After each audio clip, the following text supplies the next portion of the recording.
हमारे समकालीन साहित्य में स्टीफन स्वाइग बहुत चर्चित नाम नहीं है। हालांकि बीती सदी के मध्यांतर तक इस जर्मन भाषी ऑस्ट्रियाई लेखक की लगभग पूरे विश्व साहित्य में तूती बोलती थी। हर भाषा के कुछ हलकों में स्टीफन स्वाइग का नाम अलबत्ता बेहद सम्मान के साथ लिया जाता रहा है। कथा साहित्य के स्तर पर स्वाइग ने दोस्तोवस्की और टॉल्स्टॉय की तरह न तो वृहद दस्तावेजी उपन्यास लिखे और न चेखव और ओ हेनरी की तर्ज पर समाज पर कटाक्ष करती चुस्त कहानियां। फिर भी कहना होगा कि एक मनोवैज्ञानिक पड़ताल की मार्फत कहानी को एक कला की सरहद तक ले जाने का श्रेय इसी लेखक को जाएगा। अनजान औरत का खत, एक औरत की जिंदगी के 24 घंटे, डर, रॉयल गेम, अमोक और बर्निंग सीक्रेट जैसी लंबी कहानियां इसके जीवन प्रमाण हैं। ठीक उसी तरह जैसे दो विश्व युद्धों की विभीषिका को झेलती मानवता की त्रासदी और उसकी खिलाफत को अतीत जीवी भगोड़ा और किताबी कीड़ा जैसी कहानियों, जेरबिहा देसी नाटक और बिवे ऑफ पिटी जैसे उपन्यास में गहरे, सार्थक और खास अंदाज में दर्ज किया गया है। बहुत कच्ची उम्र में कविताओं से अपने लेखकीय जीवन की धमाकेदार शुरुआत करने वाले इस लेखक का विश्व साहित्य में विपुल और बहुआयामी अवदान है। नाटक, कहानी और उपन्यास लेखन के अलावा जीवनी लेखन के क्षेत्रों में स्वाइग की पहचान अद्वितीय है। Freud, Romain Rolland, Tolstoy, Dostoevsky, Dickens और बाल्जाक जैसे सर्वकालिक लेखकों विचारकों पर लिखी उसकी आलोचनात्मक जीवनियां सतत बारीक मनोवैज्ञानिक अध्ययन के अलावा दरअसल जीवनी लेखन का विधागत विस्तार है। स्वाइग एक यहूदी था और पैदाइश से एक ऐसे देश, ऑस्ट्रिया, का नागरिक जो लंबे अरसे तक विश्व की सांस्कृतिक राजधानी रहने के बावजूद प्रथम विश्व युद्ध के बाद हिटलर, जर्मनी की फासिस्टवादी ताकतों की गिरफ्त का शिकार हो गया। एक कमजोर लाचार देश और प्रताड़ित कौम से संबद्ध होने के कारण विश्वव्यापी लेखकीय सफलता के बावजूद उसे कौम के लाखों मासूमों की तरह दरबदर ठोकरें खानी पईं, मगर शुक्र है उस रूप में जान नहीं गंवानी पड़ी। हालांकि इन्हीं ठोकरों को झेलते झेलते उसने एक परदेशी जमीन ब्राजील पर 1942 में अपनी जीवन लीला समाप्त कर ली। द वर्ल्ड ऑफ यस्टरडे आत्मकथा को आत्महत्या से कुछ महीने पूर्व ही पूरा किया था। इसका प्रकाशन तो उसके मरणोपरांत ही हो सका। स्वाइग की दूसरी चर्चित और लोकप्रिय रचनाओं की तरह ये भी विश्व स्तर पर खूब चर्चित और अनुदित हुई। ये कई अर्थों में एक विरल पुस्तक है। मसलन आत्मकथा होने के बावजूद यहाँ लेखक या उसके निज का कोई भी पहलू केंद्र में नहीं है। लेखक की आदतों या संघर्ष पर रोशनी का एक भी कतरा यहाँ अनुपस्थित है। इसके केंद्र में कुछ है तो वह है लेखक का समय और वैश्विक चेतना जिसमें लेखक जी रहा है या अपनी प्रेरणा ग्रहण कर रहा है। कई अर्थों में यह एक ऐतिहासिक दस्तावेज भी है, क्योंकि बीती सदी के पूर्वार्ध के एक दशक के भीतर विश्व व्यवस्था का फासिस्टवादी नाजीवादी शक्तियों ने जो कायाकल्प कर दिया, यह उसके सूत्रों को व्यापक फलक पर पूरी तथ्यता से पेश करती है। रचनात्मकता और साहित्य को समर्पित एक विदग्ध प्रतिभा जीवन में किन सरोकारों, कलात्मकता और मूल्य स्वतंत्रता, अंतर्राष्ट्रीयवाद के साथ अपना रास्ता चुनती है, कह सकते हैं।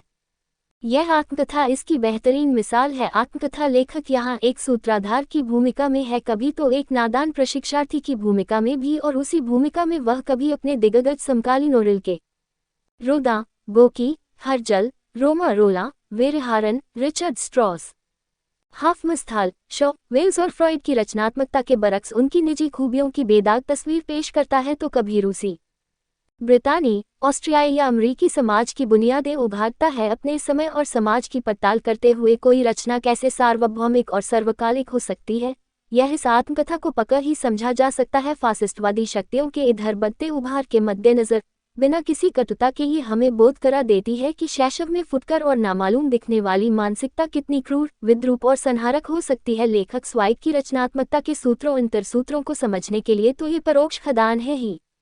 पूरी पुस्तक के दौरान पल भर भी यह एहसास नहीं होता है कि लेखक अपनी किसी अतृप्त इच्छा, सफल असफल प्रेम प्रसंगों या वैचारिक ग्रंथि को वैधता देने या उसका रोना पीटने में लगा है, जैसा पिछले दिनों हिंदी की एकाधिक आत्मकथाओं में गोचर हुआ। बल्कि हैरत होती है कि दूसरे विश्व युद्ध के आसपास यहूदी होने के कारण हिटलर द्वारा स्वाइग को जिस तरह खदेड़ा गया, उस दौर में साहित्य, जीवन, कला, लेखकों, कलाकारों और स्थितियों की ऐसी निष्पक्ष और कलात्मक पड़ताल मुमकिन कैसे हुई। जिंदगी का तमाम हासिल भाषा, मुल्क, परिवार, समाज, रचनाएं और कला संग्रह छिन जाने के बाद शोहरत के शिखर से दुरदुराया लेखक टॉल्स्टॉय की मजार की खूबसूरती, रिल्के के गुमसुम्पने, गोकी के ठेस हाव भावों, स्ट्रॉस की तुनकमिजाजी, स्कूली दिनों की मनहूसियत, पेरिस के फक्कर दिनों और वियना शहर के कला रुझानों को एक साथ इतनी निर्मम निष्पक्षता से कैसे दर्ज कर पाया। मगर हलचल चकाचौंध से परहेज करने वाला स्वाइग जैसा उस्ताद लेखक जब अपने समय के साथ मुठभेड़ करता है, तभी एक बड़ी कलाकृति संभव हो पाती है। बानगी के लिए द वर्ल्ड ऑफ यस्टरडे, वो गुजरा जमाना के हिंदी रूपांतर के चुनिंदा अंश यहाँ प्रस्तुत है। संदर्भित टिप्पणियां मेरी है ताकि परिप्रेक्ष्य समझने में आसानी रहे। ओमा शर्मा। पहला अंश, पेरिस के दिन, रिल्के, रोदा और एक चोर का वाकया। अपनी गुजरी जिंदगी पर जब नजर डालता हूँ तो लगता है ऐसे कुछ महापुरुषों के साथ हुए मानवीय नृत्य जिनके प्रति मेरा शुरुआती श्रद्धाभाव उम्र भर की दोस्तियों में तब्दील हो गया कि सौभाग्य से ज्यादा बेशकीमती सौगात और कुछ नहीं है। इन सब में रिल्के ऐसा था जो सबसे ज्यादा शालीनता, चुपचाप और नामालूमपने से रहता था, लेकिन ऐसा वह जानबूझकर या जबरन नहीं करता था। और न ही जर्मनी के स्टीफन जॉर्ज की तर्ज पर किसी महात्माई तन्हाई के खोल का जश्न मनाता था। वह जहाँ भी होता, जहाँ भी जाता, खामोशी उसके चारों तरफ उबने सी लगती, चूंकि वह हर तरह के शोर, यहाँ तक कि खुद की शोहरत, जो उसके मुताबिक एक नाम के ऊपर जमी गलतफहमियों का ढेर थी, से भी बचता था। इसलिए उसकी उमती निथली जिज्ञासा की लहर उसके व्यक्ति को कभी नहीं छू पाती, सिर्फ उसके नाम को छूकर निकल जाती।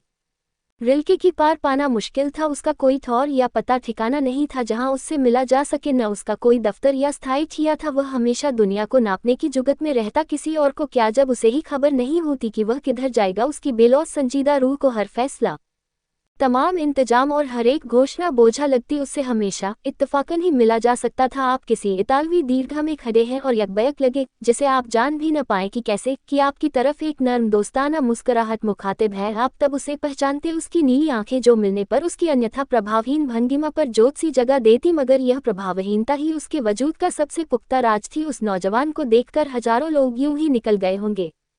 हल्के अवसाद में ढली रेशमी मूंछें और कुछ कुछ स्लेवियाई नैन नक्श दिखने में एक भी खासियत ऐसी नहीं कि किसी को लगे कि वह कवि है, और वह भी हमारी पीढ़ी के महानतम कवियों में एक।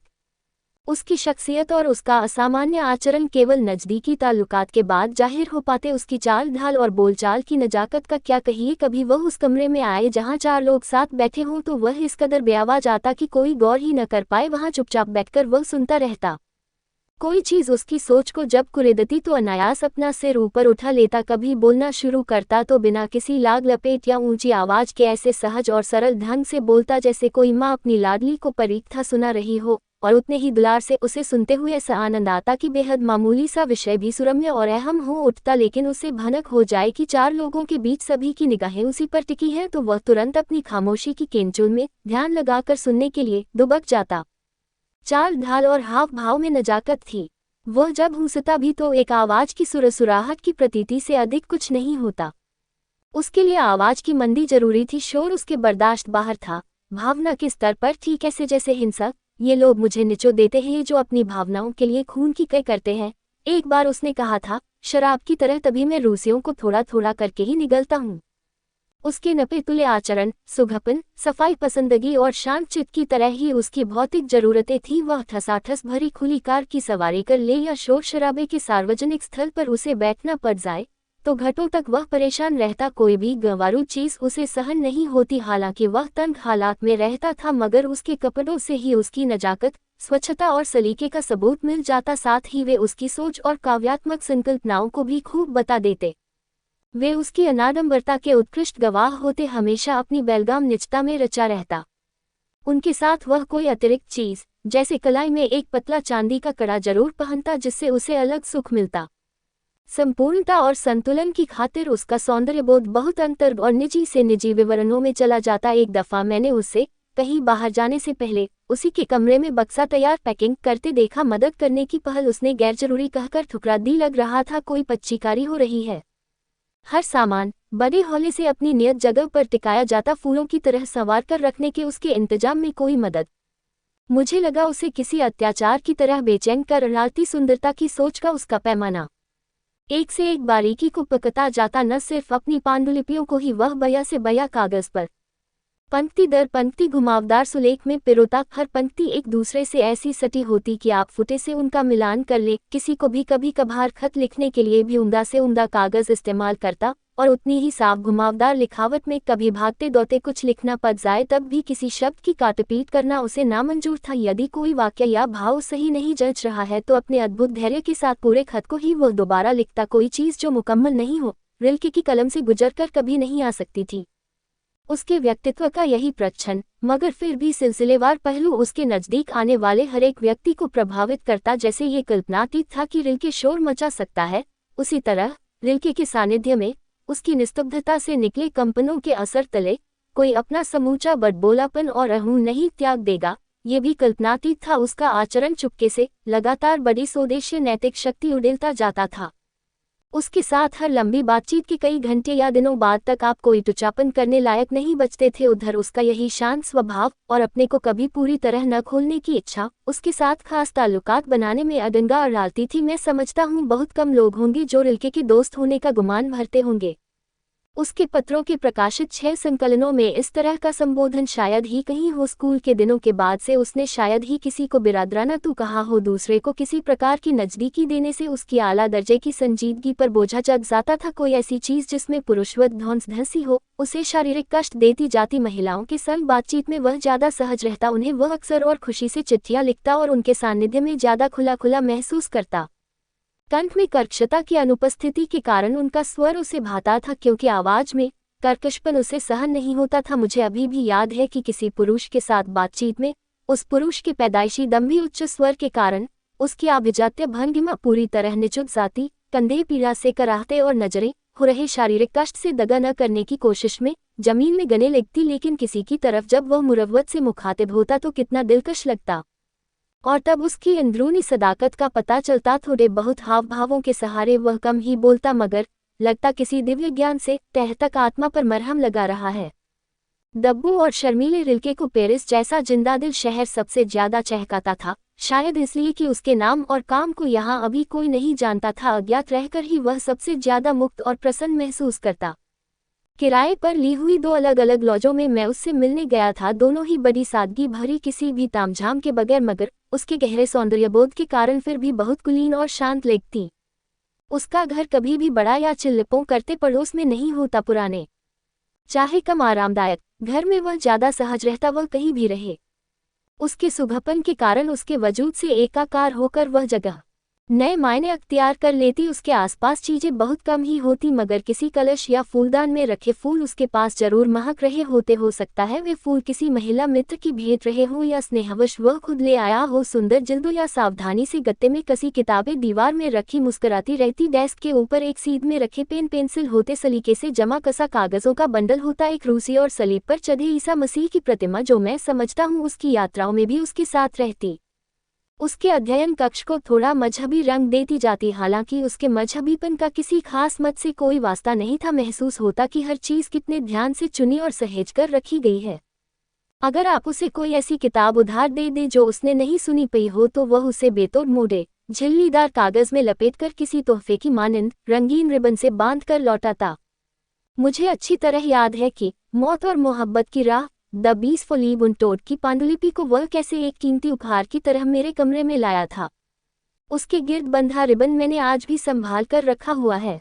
लेकिन पेरिस में रिल्के के साथ घूमने की बात ही निराली थी, क्योंकि इसका मतलब था मामूली से मामूली चीज को उसके दिव्य स्वरूप के साथ देखना। हर बारीकी पर उसकी नजर होती, किसी पट्टे पर लिखे नामों में उसे कोई लय नजर आती तो वह उन्हें जोर से पता। पेरिस की रग रग को जानने की उसमें खुमारी थी। इसके सिवाय मुझे उसमें दूसरा कोई उन्माद नहीं दिखा। किन्हीं दोस्तों के घर मुलाकात पर मैंने उसे बताया कि एक रोज पहले ही मैंने इत्तफाकन पुरानी 8 बारीक बैरियर देखी, जहां गला घोंटकर मारे गए कैदियों की कब्रें हैं। उन्हीं में एक आंद्रे शेनिये भी है। मैंने उस छोटे से खूबसूरत मैदान को भी बताया जहां इधर उधर फैली कब्रें हैं, जिन्हें आगंतुकों ने शायद ही देखा हो। साथ ही मैंने उसे बताया कि लौटते वक्त एक कॉन्वेंट के खुले दरवाजे से मुझे ऐसी गली दिखाई दी जो बिल्कुल बेगून बगीन सी लग रही थी, गोया अपनी गुलाब वाटिका को कोई पवित्र सपना सुना रही हो। उन गिने चुने मौकों में यही एक मौका था जब उस तहजीब पसंद सर्द मिजाज शख्स को मैंने लगभग बेताब होते हुए देखा। वह आंद्रे शेनिये की कब्र और कॉन्वेंट देखने को उतारू हो गया। मुझे ले चलोगे वहां?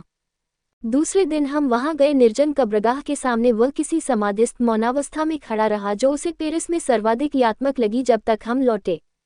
कॉन्वेंट का फाटक बंद हो गया। मेरे सामने उसके प्रशांत धैर्य, अपने जीवन में जिस पर उसने अपने लेखन की तरह महारत पा रखी थी, के इम्तिहान की घड़ी थी। ठहरते हैं, शायद कुछ बात बने, उसने कहा। सिर थोड़ा झुकाकर वह वहीं खड़ा हो गया ताकि कॉन्वेंट का फाटक खुलने पर वह उससे झांक सके कोई। 20 मिनट तक हम वहां इंतजार करते रहे। मठ की एक संचालिका सिस्टर नीचे आई और उसने फाटक की घंटी बजा दी। अब वह उत्तेजना में फुसफुसाया, लेकिन वह संचालिका उसके मौन इंतजार को पहले ही भांप गई थी। मैंने कहा न कि उसके रोम रोम की महक दूर तक पहुंचती थी। उसके पास आकर वह पूछने लगी कि क्या उसे किसी का इंतजार है। वह अपनी उसी शरीफाना हंसी में मुस्कुराया जिससे आत्मविश्वास एकदम जाग उठता है और गर्मजोशी से बोला कि वह कॉन्वेंट के उस गलियारे को देखना चाहता है। संचालिका ने भी हंसी बिखेरी, मगर अफसोस जताया कि वह उसे अंदर जाने की इजाजत नहीं दे सकेगी। मैंने उसे सलाह दी कि बगल वाले माली के घर के पहले माले की खिड़की से भी सब कुछ दिख सकेगा, और इस तरह ढेर सारी दूसरी चीजों की तरह उसकी यह मुराद भी पूरी हो गई। इसके बाद हम कई दफा मिलते रहे, मगर जब भी मैं रिल्के के बारे में सोचता हूँ, उसे पेरिस से जोकर ही देखता हूँ। इसके सबसे दारुण वक्त को देखने से वह बच गया। मेरे जैसे नौसिखिए को ऐसी विरल सोच समझ के लोगों का बड़ा फायदा रहा, लेकिन एक ऐसा बुनियादी सबक जो मेरी पूरी जिंदगी पर असर करता हो, अभी होना बाकी था। ये सौगात इत्तफाकन मिली वेटहारन के यहाँ एक कला इतिहासकार से हमारी बहस हो गई।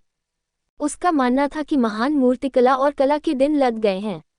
मैंने इसका जोरदार प्रतिवाद किया, क्या रोडान जैसा शख्स हमारे बीच नहीं है? अतीत के किस महान शिल्पी से वह दोयम है? उसकी रचनाओं को गिनाते गिनाते जैसा तकरार के वक्त होता है। मेरी आवाज कदक हो गई। वेटहारन खुद पर मुस्कुराए।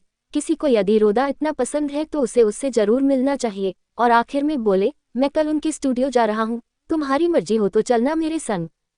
मेरी मर्जी। खुशी से मेरी नींद हराम हो गई, मगर उनके यहाँ जाकर मेरी जुबान पर ताला पड़ गया। मैं उनसे एक हर्फ नहीं बोल पाया और उनके बुतों के बीच उन्हीं की तरह खड़ा रहा। मगर क्या अजीब बात कि उन्हें मेरा शर्माना ले जाना पसंद आ गया, क्योंकि विदा लेते समय उस उम्रदराज ने मुझसे पूछा कि क्या मैं मिडोन स्थित उनके असल स्टूडियो को देखना चाहूँगा। उन्होंने रात के खाने की भी मुझे दावत दे दी। मेरा पहला सबक यह था कि महानतम लोग सबसे ज्यादा रहमदिल होते हैं, और दूसरा ये कि अपने रहन सहन में अमूमन में बड़े साधारण होते हैं। दुनिया भर में उनकी शोहरत थी। हमारी पीढ़ी के लोगों को उनके कृतित्व की हर लकीर के साथ किसी पुराने दोस्त सी पहचान थी। इस आदमी के घर हमने बड़ी सादगी से किसी किसान का सा खाना खाया, एक मांस की बोटी, थोड़े से आंवले और ढेर सारे फल, साथ में देसी शराब वे दयु पी। इससे मेरी हिम्मत बढ़ गई और अंत तक वो और उनकी बीवी से मैं खुलकर यूं बतियाने लगा जैसे उन्हें बरसों से जानता था। रात्रि भोज के बाद हम स्टूडियो चले गए। एक बड़ा कमरा था जिसमें उनकी अधिकांश कृतियों की नकलें थीं। वहां छोटी छोटी सैकड़ों बहुमूल्य अधूरी कृतियां रखी थीं। एक हाथ, एक बांह, घोड़े की अयाल, एक स्त्री का कान, ज्यादातर मिट्टी के मॉडल थे। उनमें से कुछ नमूनों की आज भी मुझे खूब याद है और मैं उनके बारे में घंटों बतिया सकता हूँ। इन्हें रियाज के लिए बनाया गया था। आखिर में उस्ताद मुझे एक चौतरे पर ले गए जहां उनकी सबसे ताज़ा कृति, एक औरत का पोर्ट्रेट, गीले कपड़े से ढकी रखी थी। अपने भारी भरकम काश्तकारी हाथों से उन्होंने लिबास हटा दिया और 2 कदम पीछे हट गए। वाह क्या बात है, मेरे होंठों से अनायास निकल पड़ा, मगर इस घिसे-पिटे आकलन पर मैं फौरन ही शर्मसार हो गया। बड़ी मौन तत्स्थता से, जिसमें गर्व का एक भी कतरा नहीं था, अपनी कृति को देखकर वे बुदबुदाए, ये ठीक है न, नेस्पा? फिर वे ठिठक गए। सिर्फ उस कंधे के थोड़ा, बस 1 मिनट, कहकर उन्होंने अपना कोट उतार फेंका और चुन्नट वाली सफेद कमीज पहन ली। एक चम्मच स्पैट्यूला उठाए और प्रतिमा के नाजुक पदार्थ कंधे पर यूं दबाकर मारी कि वह एक सांस लेती जिंदा औरत की त्वचा लगने लगी। फिर 2 कदम पीछे हटे और अब की यहाँ बुदबुदाए। उस मामूली करतब से प्रभाव एक बार फिर बढ़ गया। उसके बाद वे बोले कुछ नहीं। कभी थोड़ा आगे जाते, कभी पीछे प्रतिमा को आईने में निहारते और कुछ अटरम सटरम बर्राते हुए प्रतिमा में बदलाव सुधार करते रहे। खाना खाते वक्त जो निगाहें बड़ी अजीज लापरवाह सी थीं, अब बहुत अजीब रोशनी में चौंध रही थी। वे ज्यादा बड़े और जवान हुए जा रहे थे। अपनी भारी भरकम काया की तमाम ताकत और भावाकुलता से वे काम ही काम पर जुटे रहे। जब भी वे आगे कदम बढ़ाते या पीछे हटते, दरवाजा चरमराता, लेकिन उनके कानों पर जू नहीं रेंगी। न उन्होंने ये गौर किया कि उनके पीछे एक नौजवान चुपचाप खड़ा है, जिसका दिल इसलिए बल्लियां उछली जा रहा था क्योंकि एक बेमिसाल उस्ताद को उसने अपने काम में रमे देखा था। वह मुझे पूरी तरह भूल गए थे, गोकि उनके लिए मैं वहां था ही नहीं। उन्हें मतलब था तो बस उस प्रतिमा, उस आकृति और अपने सृजन से और उसके जरिए परम संपूर्णपना हासिल करने की उस अदृश्य निगाह से। मुझे याद नहीं पता कितनी देर, पर यह सिलसिला कोई चौथाई या आधा घंटे चलता रहा। महान लम्हे हमेशा वक्त के दायरे के पार ही होते हैं। रोदा अपने सृजन में इस कदर एकाग्र होकर खोए हुए थे कि किसी वज्रपात से भी उनकी पलक नहीं झपक सकती थी। उनकी चाल ढाल कदक और गुस्सैली सी हो गई। किसी जुनून या मदहोशी के आगोश में आकर वे और फटाफट काम करने लगे। उसके बाद उनके हाथ सिकुचा गए, शायद इसलिए कि उन्हें आभास हो गया था कि उनके लायक करने को कुछ और अब बचा ही नहीं था। 1 दफ़ा, 2 दफ़ा, 3 दफ़ा बिना कोई तब्दीली किए वे पीछे लौटे। फिर उन्होंने चुपके से अपनी दादी में कुछ कानाफूसी की और लिबास को उस बुत पर यूं ओढ़ा दिया मानो कोई अपनी माशूका की शालपोशी कर रहा हो। एक गहरी सांस लेकर वे निढाल हो गए। उनकी प्रतिमा और वजनदार लग रही थी। आग बुझ चुकी थी और तब एक ऐसी अबूझ बात हुई जो बहुत बड़ा सबक थी। अपना चुन्नटदार झबला उतार उन्होंने फिर अपना घरेलू कोट चढ़ाया और चलते बने चरम एकाग्रता के उस क्षण में उन्होंने मुझे पूरी तरह बिसरा दिया था। उन्हें होश ही नहीं था कि एक नौजवान जिसे वे खुद अपना स्टूडियो दिखाने लाए थे, उनके पीछे उनके ही किसी बुत की तरह सांस थामे खड़ा है। वे दरवाजे पर पहुंचे। जैसे ही उसे खोलने को हुए तो मुझे खड़ा देखा। लगभग चढ़ी हुई त्योरियों से उन्होंने मुझे घूरा। कौन है यह अजनबी छोकरा जो चोरी चुपके उनके स्टूडियो में घुस आया है? मगर अगले ही पल उन्हें याद आ गया तो शर्म से पानी होकर मेरे पास आए। माफ करना दोस्त, उन्होंने और भी कहना चाहा मगर मैंने नहीं कहने दिया। कृतज्ञता में बस मैंने उनका हाथ भींच लिया। दिल तो उसे चूमने को मचल रहा था उस वक्त सभी कलाओं का, हाँ हर एक दुनियावी उपलब्धि को फलीभूत करने का मर्म मेरे हाथ लगा। यानी एकाग्रता, सभी शक्तियों संवेदनाओं के पुंज का वह परमानंद जो हर कलाकार को दुनिया से परे की सैर कराता है। मैंने जिंदगी भर का सबक ले लिया था। मैंने सोचा था कि मई के आखिर तक लंदन चला जाऊंगा मगर एक अप्रत्याशित परिस्थिति के कारण, जिसकी वजह से मेरा वह मनोहर कमरा तकलीफदेह हो गया, मुझे अपना कार्यक्रम 2 हफ्ते पहले ही बनाना पड़ा। यह ऐसा अजीब प्रसंग था जिसने न सिर्फ मुझे खूब गुदगुदाया बल्कि तरह तरह के रंगों में रंगे फ्रांसीसी समाज की मानसिकता जानने समझने के लिए बड़ा हिदायती सबक भी दिया। पेरिस को छोड़ 2 दिन की छुट्टियां मनाने मैं विट्सनटाइड गया हुआ था। शार्ट्रा दरअसल यह एक गांव है जो पेरिस से 20 किमी दूर है मगर इसकी प्रसिद्धि गिरजाघर के कारण है जिसकी खिकी दुनिया में सबसे नीली मानी जाती है। नीले रंग की इंतहा जैसी के खूबसूरत गिरजों को जो अभी तक मेरे अनदेखे थे दोस्तों के साथ देखना चाहता था। मंगलवार की सवेरे जब अपने होटल के कमरे में पहुंचा और कपड़े बदलने चाहे तो पता लगा कि मेरा सूटकेस पोर्टमेंटो जो इतने दिनों से एक कोने में रखा था नदारद है। मैं उस छोटे से होटल के मालिक के पास गया। वह और उसकी पत्नी सामान वाले कमरे में दिन में बारी बारी से बैठते थे। वह छोटा बिल्कुल गुलाबी चेहरे वाला मार्सिल फ्रांस का तटवर्ती कस्बा है जहाँ के लोग हट्टे कट्टे होते हैं था, जिसके साथ मैं अक्सर हंसी मजाक कर लेता था और उसके पसंदीदा खेल बैकगेमोन 15 खाड़ी को कभी कभार कॉफी हाउस में बैठकर खेल लिया करता था। फौरी उत्तेजना से वह चूर हो गया और मेज पर मुट्ठी की थपक के साथ रहस्यपूर्ण ढंग से चीखा, तो ये बात है। अपनी बाह वाली कमीज जिसे पहनकर बैठे रहना उसकी आदत थी, पर उसने जल्दी से कोट चाया, चप्पलों की एवज में जूते डाले और पूछने लगा कि माजरा क्या है। यहाँ पेरिस के घरों और होटलों की एक अजीब खासियत बतलाना जरूरी है ताकि बात समझ में आ जाए। छोटे किस्म के होटल और ज्यादातर निजी घरों में मुख्य दरवाजे की सिटकनी की चाबी देने का रिवाज नहीं है। जब बाहर से घंटी बजती है तो चौकीदार या पल्लेदार अपने कमरे से ही स्वचालित दरवाजा खोल देता है। छोटे होटलों और घरों के मालिक या चौकीदार पूरी रात पल्लेदार वाले कमरे में नहीं बैठते हैं। वे अपने कमरे से ही अक्सर नीमखुमारी में एक बटन दबाकर दरवाजा खोल देते हैं। मकान छोड़कर जाने वाले को बंद कर लो, ली कार्डन सील वूपली की गुहार देनी होती है और अंदर आने वाले को अपने नाम की, ताकि कागजी तौर पर रात को कोई अनजान आदमी न घुस जाए। एक कल सुबह 2 बजे जब मेरे होटल की घंटी बजी और घुसने के बाद किसी ने जो नाम बताया तो सुनने में वह वहां रह रहे किसी मेहमान का सा ही लगा। अंदर घुसकर उसने पल्लेदार के कमरे में टंगी चाबियों में से एक उठा ली। कायदे से तो तैनात प्रेरी को शीशे के पार्टीशन से झांककर उस लेट लतीफ की शिनाख्त कर लेनी चाहिए थी, मगर जाहिर है वह थका मांदा रहा होगा। लेकिन घंटे भर बाद ही किसी ने जब बंद कर लो सील वुपली की गुहार लगाई तो उसे अजीब लगा कि अभी 2 बजे रात को तो उसके लिए दरवाजा खोला था, फिर इतनी जल्दी चला भी गया। वह उठा, गली में बाहर एक आदमी को उसने भारी सा बैग ले जाते हुए देखा। अपने रात्रि लिबास और चप्पलों में ही उसने तुरंत उसका पीछा किया, मगर जब उसने देखा कि मुड़ने के बाद वह शख्स एक छोटे से होटल क्यू दे पटित शां यानी बच्चों की गली में चला गया है तो उसके चोर उचक्का होने का ख्याल ही उसके जेहन से निकल गया और वह वापस अपने बिस्तर पर आकर पसर गया। अपनी गलती पर क्षुब्ध होकर तुरंत ही मुझे वह नजदीकी थाने ले गया। बच्चों वाली गली क्यू दे पटित शाह के उस होटल में तुरंत तफ्तीश कराई गई। मालूम हुआ कि मेरा सूटकेस तो वहां था, मगर चोर महाशय नहीं थे। गालिबन वे पड़ोस की किसी मधुशाला बार में सुबह की कॉफी चुसकने गए हुए थे। 2 जासूस मुलजिम पर निगाह रखने के लिए पल्लेदार के कमरे में तैनात कर दिए गए। कोई आधा घंटे बाद जब वह बेखबर लौटकर आया तो उसे धर दबोच लिया गया। मुझे और मकान मालिक दोनों को अब सरकारी तफ्तीश में हाजिरी बजाने थाने जाना था।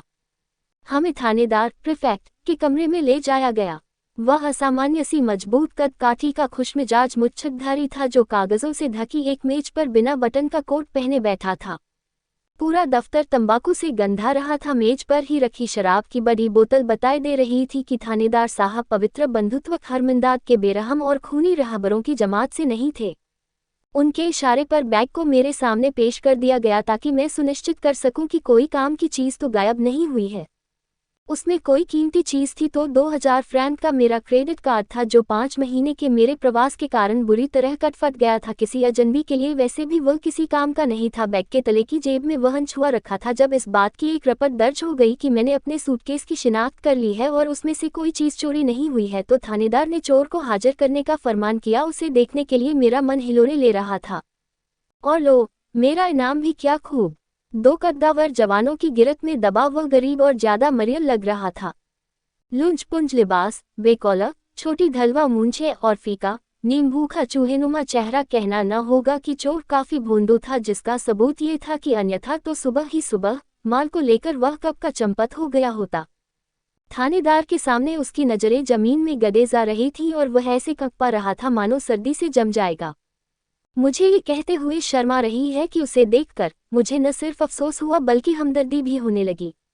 तलाशी के बाद उसके पास से मिली चीज़ों को जब पुलिस ने सामने बिछाकर रख दिया तब तो मुझे उस पर और ज़्यादा तरस आया। बड़ी अजीबोगरीब चीज़ों का जखीरा था। उसके पास एक बेहद गंदा और फटा रुमाल, चाबियों का एक छल्ला जिसमें चाबियां और चाबियों की कंकाल एक दूसरे से टकराकर आवाज करते थे, एक गली फटी सी पॉकेट बुक। सौभाग्य से हथियार एक भी नहीं था, जिससे पता लग रहा था कि यह चोर महाशय अपने धंधे को प्रवीणता मगर शांति से चलाते हैं।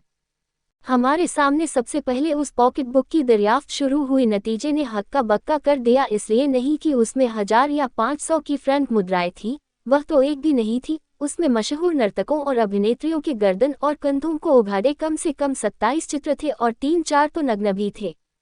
इससे कोई संगीन गुनाह बनता भी नहीं था। तो क्या हुआ अगर यह छोकरा हुस्न का मुरीद है पेरिस के थिएटर की, जिन हस्तियों से यह अन्यथा नहीं मिल सकता था।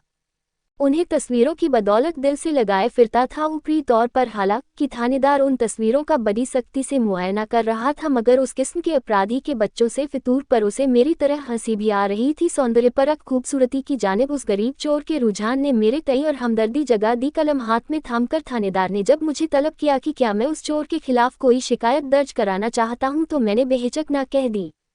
हालात को समझने के लिए एक और चीज का खुलासा जरूरी है। ऑस्ट्रिया या दूसरे कई मुल्कों में जब गुनाह होता है तो शिकायत खुद ब खुद दर्ज हो जाती है, क्योंकि इंसाफ को सरकार अपने हाथों ले लेती है। फ्रांस में यह फरियादी की मर्जी पर निर्भर करता है। किसी बंदे कसे इंसाफ की बनिस्बत ये तरीका निजी तौर पर मुझे ज़्यादा इंसाफ पसंद लगता है, क्योंकि इसमें आदमी के गुनाह को माफ़ करने की गुंजाइश रहती है। मिसाल के तौर पर जर्मनी में कोई औरत अपने प्रेमी को जलन की जद में यदि चोट पहुंचा देती है तो उसकी लाख सफाई उसे सलाखों के पीछे भेजने से नहीं रोक पाएगी, जबकि हो सकता है अपनी करतूत के कारण अपने प्रेमी को हकीकत में वह और ज़्यादा चाहने लगी हो। फ्रांस में जबकि मुमकिन था कि सुलह की हालत में दोनों गलबहियां करते निकल जाएं, क्योंकि मामला तो रफा दफा हो ही गया। मेरे मुंह से जैसे ही ना निकली तो 3 बातें एक साथ हुई। 2 पुलिसियों के बीच फंसे उस मरियल प्राणी ने मुझे जिस एहसानमंदी से देखा उसे मैं कभी नहीं भूल सकता। उसे बताना तो खैर नामुमकिन है ही। थानेदार ने तसल्ली में आकर अपनी कलम रख दी। चोर की हजामत करने की मेरी नामंजूरी ने जाहिरन उसे ढेर सारी कागजी फजीहतों से निजात दिला दी थी, इसलिए ये सौदा उसे माफिक आ रहा था। लेकिन मेरा मकान मालिक बिल्कुल दूसरी तरह पेश आ रहा था। उसका चेहरा बैंगनी हो गया। वह मुझ पर गर्म होने लगा कि मुझे ऐसा नहीं करना चाहिए, कि इन नामुराद तुच्चों का खात्मा करना जरूरी है, कि मुझे भनक ही नहीं है कि उसकी जमात ने समाज का कितना नुकसान किया है। रात दिन शरीफ लोगों को सतर्क रहना पड़ता है, और यदि एक चोर को छोड़ दिया जाए तो दूसरे सैकड़ों को शह मिलती है। व्यवसाय में आए व्यवधान के कारण एक बुर्जुआ की ईमानदारी और शिष्टता ही नहीं, उसका टुचापन भी बिफर पड़ रहा था। वारदात के कारण उसका जो नाम खराब हो गया था, उसके चलते उसने मुझे फटकार सा दिया कि उसे, चोर को अता की गई माफ़ी को मैं रद्द कर दूं, मगर मैं अपनी राय पर अड़ा रहा। मैंने शिद्दत से अर्ज़ किया कि मेरा माल सामान मुझे मिल गया है, कोई नुकसान हुआ नहीं है, इसलिए बात आई गई हो जानी चाहिए। मैंने ज़िंदगी में कभी किसी पर इल्ज़ाम नहीं ठोंका। मेरी वजह से कोई हवालात की चक्की पीसने से बच जाए तो इससे ज़्यादा खुशी की बात और क्या हो सकती है। मेरे मकान मालिक का पारा तो चढ़ता ही गया, मगर थानेदार ने हस्तक्षेप किया कि फैसला वह मकान मालिक नहीं, मैं करूँगा और मेरी मनाही से मामले का निपटान हो गया है। इस पर वह उठ खड़ा हुआ और दरवाजे को धड़ाम से मारकर कमरे से कूच कर गया। थानेदार उठकर उस शख्स के आग बबूला होने पर मुस्कुराया और एक खामोश समझौते के तहत मुझसे हाथ मिलाया। सरकारी कार्यवाही पूरी हो गई थी। मैं अपने सूटकेस को घर ले जाने के लिए जा ही रहा था कि चोर फुर्ती से मेरी तरफ आया और सज्जनता से बोला, नहीं साहब, आपके घर तक इसे मैं लेकर चलूंगा। और उस तरह उस एहसानमंद चोर के साथ जो बैग उठाए मेरे पीछे था, सड़क पार करके मैं होटल आ गया। इस तरह एक वाकया जिसकी शुरुआत हुई खटास भरी थी, मुझे लगा बड़े तसल्ली बख्श और मज़ेदार ढंग से निपट गया है, मगर इसकी वजह से दो चीज़ें ऐसे आगे पीछे घटी कि मैं उनका शुक्रगुजार हूँ, क्योंकि फ्रांसीसी मनोविज्ञान को समझने में उन्होंने मेरा काफ़ी ज्ञानवर्धन किया। हुआ यूं कि अगले रोज जब मैं वेटरन से मिलने गया तो वे एक कुटिल सी मुस्कान से मेरा स्वागत करते हुए बोले, तुम पेरिस में अजीबोगरीब कारनामे करते हो। फिर मजाक में, मगर मुझे यह नहीं पता था कि तुम इतने धनकुबेर हो। उनकी बात मेरे सिर के ऊपर से निकल गई। उन्होंने अखबार मेरी तरफ बाया जिसमें गए रोज का वाकया छपा था, सिवाय इसके कि तथ्यों का रूमानियत भरा जो हिसाब वहां जाहिर किया गया था मेरी जानकारी के परे था। पत्रकारिता की कलात्मक मेहराब से बताया गया था कि कैसे एक फैशनेबल मज़ेदार था, ना कि मैं फैशनेबल भी हो गया था। अजनबी का संदूक जिसमें ढेर सारी कीमती चीज़ों के साथ साथ 20,000 फ्रैंक का क्रेडिट कार्ड 2010 गुनी छलांग मारकर 20,000 हो गए थे, और दूसरी अक्षतिपूर्ण चीज़ें दरअसल कुछ कमीज और टाइयों के अलावा उसमें कुछ था नहीं थी। चोरी हो गया था। पहले तो इसका सुराग लगाना ही नामुमकिन था, क्योंकि चोर ने अपना काम इलाके की सही मालूमात होने की वजह से बड़ी सफाई से किया था, लेकिन जिले के थानेदार ने अपनी सुपरिचित फुर्ती और जबरदस्त सूझबूझ ग्रांड परस्पिकासिटी से सभी जरूरी कदम उठा लिए। घंटे भर में ही पेरिस के सभी होटलों और यात्री निवासों को आदतन अचूकपन से सूचित कर दिया गया, जिसकी वजह से अपराधी को बहुत छोटे अंतराल में ही गिरफ्तार कर लिया गया। थानेदार द्वारा मुस्तैदी से किए गए इस काम के लिए पुलिस अध्यक्ष ने उसे खास इनाम देने की घोषणा की थी, क्योंकि उसकी दूरदर्शी नज़र और कार्यवाही ने फिर ये साबित कर दिया था कि पेरिस का पुलिस तंत्र कितना ठोस और सचेत है। रिपोर्ट में धेले भर सच नहीं था, क्योंकि थानेदार महाशय ने तो निमिष मात्रा को भी अपनी गद्दी नहीं छोड़ी थी। चोर और बैग को पककर हम ही उसके दफ्तर ले गए थे, लेकिन वारदात से भरपूर नाम कमाने के मौके को वह गंवाने देना नहीं चाहता था। पुलिस और चोर दोनों के लिए सब कुछ हरा भरा हो गया था, मगर मेरे लिए चीजें इतनी खुशगवार नहीं थीं। अभी तक हंसी ठट्ठा करते मेरे मकान मालिक ने मेरा होटल में और रहना दुश्वार कर दिया। मैं सीढ़ियों से उतरकर पल्लेदार के कमरे में बैठी उसकी पत्नी को शालीनता से सलाम करता तो वह जवाब भी नहीं देती और ऐसे मुंह फिरा लेती मानो उसकी तौहीन हो गई हो। वहां का अर्दली मेरे कमरे की ढंग से साफ सफाई न करे। बड़े अजीब ढंग से मेरी चिट्ठियां गायब होने लगी। पड़ोस के बाजार और तमाकू की दुकान बयूरो द तबाक में, जहां अमूमन सभी मुझे देखकर मेरी खूब सिगरेट पीने की आदत के कारण कोपिन कहकर मुस्कुरा उठते थे, वहां भी मुझे बर्फीले चेहरे पेश आने लगे। उस घर और गली की ही नहीं बल्कि पूरे जिले की मध्यवर्गीय नैतिकता इस बात से आहत होकर मेरी जान के पीछे पड़ गई कि मैंने आखिर एक चोर की मदद कैसे की। मेरे पास कोई चारा ही नहीं था सिवाय इसके कि चुराए गए उस सूटकेस को लेकर उस आरामदायक होटल से अलविदा कर लूं, जो मुझे जलावतन करने पर यूं आमादा था गोया मैं कोई खूनी था। दूसरा अंश, राज़े कामयाबी और एक खास कामयाबी। उन बरसों में मेरी जाती जिंदगी का सबसे मौजू वाकया एक मेहमान की मौजूदगी थी जो बड़ा मेहरबान होकर पसर गया था। एक ऐसा मेहमान जिसकी मैंने कतई उम्मीद नहीं की थी। कामयाबी, यह जाहिर बात है कि अपनी किताबों की कामयाबी का जिक्र करना मुझे अच्छा नहीं लगता है, उनके चलताव जिक्र से भी, जिसे दम या शेखी माना जा सकता है। मैं अमूमन कन्नी काट लेता, मगर मेरे पास इसकी एक खास वजह है और अपनी जिंदगी की कहानी बतलाते वक्त यह मजबूरी भी है कि मैं इसे नजरअंदाज न करूं, क्योंकि 9 बरस पहले हिटलर के आगमन से ये कामयाबी भी तारीख में दफन हो गई है। मेरी सैकड़ों, हजारों और यहाँ तक कि लाखों किताबें जर्मनी के जिन अनगिनत घरों और किताब की दुकानों में महफूज रहती थी, आज एक भी नहीं मिलती। किसी के पास घर हो भी तो वह बड़े एहतियात से उसे छुपाकर रखता है। पब्लिक लाइब्रेरियों में वे तथाकथित विष पेटी में कैद रहती है ताकि वे चंद लोग जिन्हें हुकूमत की खास इजाजत हो वैज्ञानिक तरीके से ज़्यादातर बदनाम करने के लिए उनका इस्तेमाल कर सके, मेरे वे पाठक और दोस्त जो मुझे लिखा करते थे। अरसे से किसी ने मेरे बदनाम को लिफाफे पर लिखने की जुर्रत नहीं की है, और यही नहीं, फ्रांस, इटली और उन तमाम देशों में जो आज गुलाम हैं और जहां अनुवाद के जरिए मेरी किताबें खूब पढ़ी जाती थीं, वहां भी हिटलर के हुक्म ने इसी तरह उन पर पाबंदी थोप रखी है। ग्रिलपार्चर के लफ्जों में कहूं तो एक लेखक के तौर पर मैं जीते जी अपनी ही लाश की परछाई बन गया हूं। पिछले 40 बरसों से दुनिया में मेरे लेखन को दर्शाती हर एक या तकरीबन हर एक रचना इसी इकलौते मौके ने नष्ट कर दी है। इसलिए अगर मैं अपनी कामयाबी का उल्लेख करता हूं तो मेरा मतलब उससे नहीं है जो मेरी है, बल्कि उस चीज़ से है जो कभी मेरी हुआ करती थी, जैसे मेरा मकान, मेरा घर, मेरी सलामती, मेरी आज़ादी, मेरा बेफिक्र बर्ताव। दूसरे बेशुमार मासूमों समेत मैं जिस गर्त में जाकर गिरा उसका आख्यान इसलिए जरूरी है ताकि पता चले कि इस कामयाबी की हद कितनी ऊंची थी, साथ ही पता चले कि इतिहास के इस बेनजीर वाक़े यानी पूरी साहित्यिक पीढ़ी की एकमुश्त तबाही के क्या परिणाम हुए। ये कामयाबी किसी अलसुबह मेरे घर नहीं या धमकी थी, ये बहुत गाहे गाहे सोचते विचारते आई, मगर वफादारी से लगातार तब तक साथ रही जब तक कि हिटलर ने अपने फरमानों की छड़ी से इसे मुझसे खदेड़ नहीं डाला। साल दर साल इसकी गंध बती रही। जेरेमिया के बाद मास्टर बिल्डर्स की पहली कड़ी, 3 महारथी थरी मास्टर्स की ट्रेन ने मेरा रास्ता सरपट कर दिया। अभिव्यक्तिवादी, क्रियावादी, एक्टिविस्ट और प्रयोगवादियों के दिन लग गए। संयम और जतन से लोगों तक जाने का रास्ता फिर से प्रशस्त हो गया।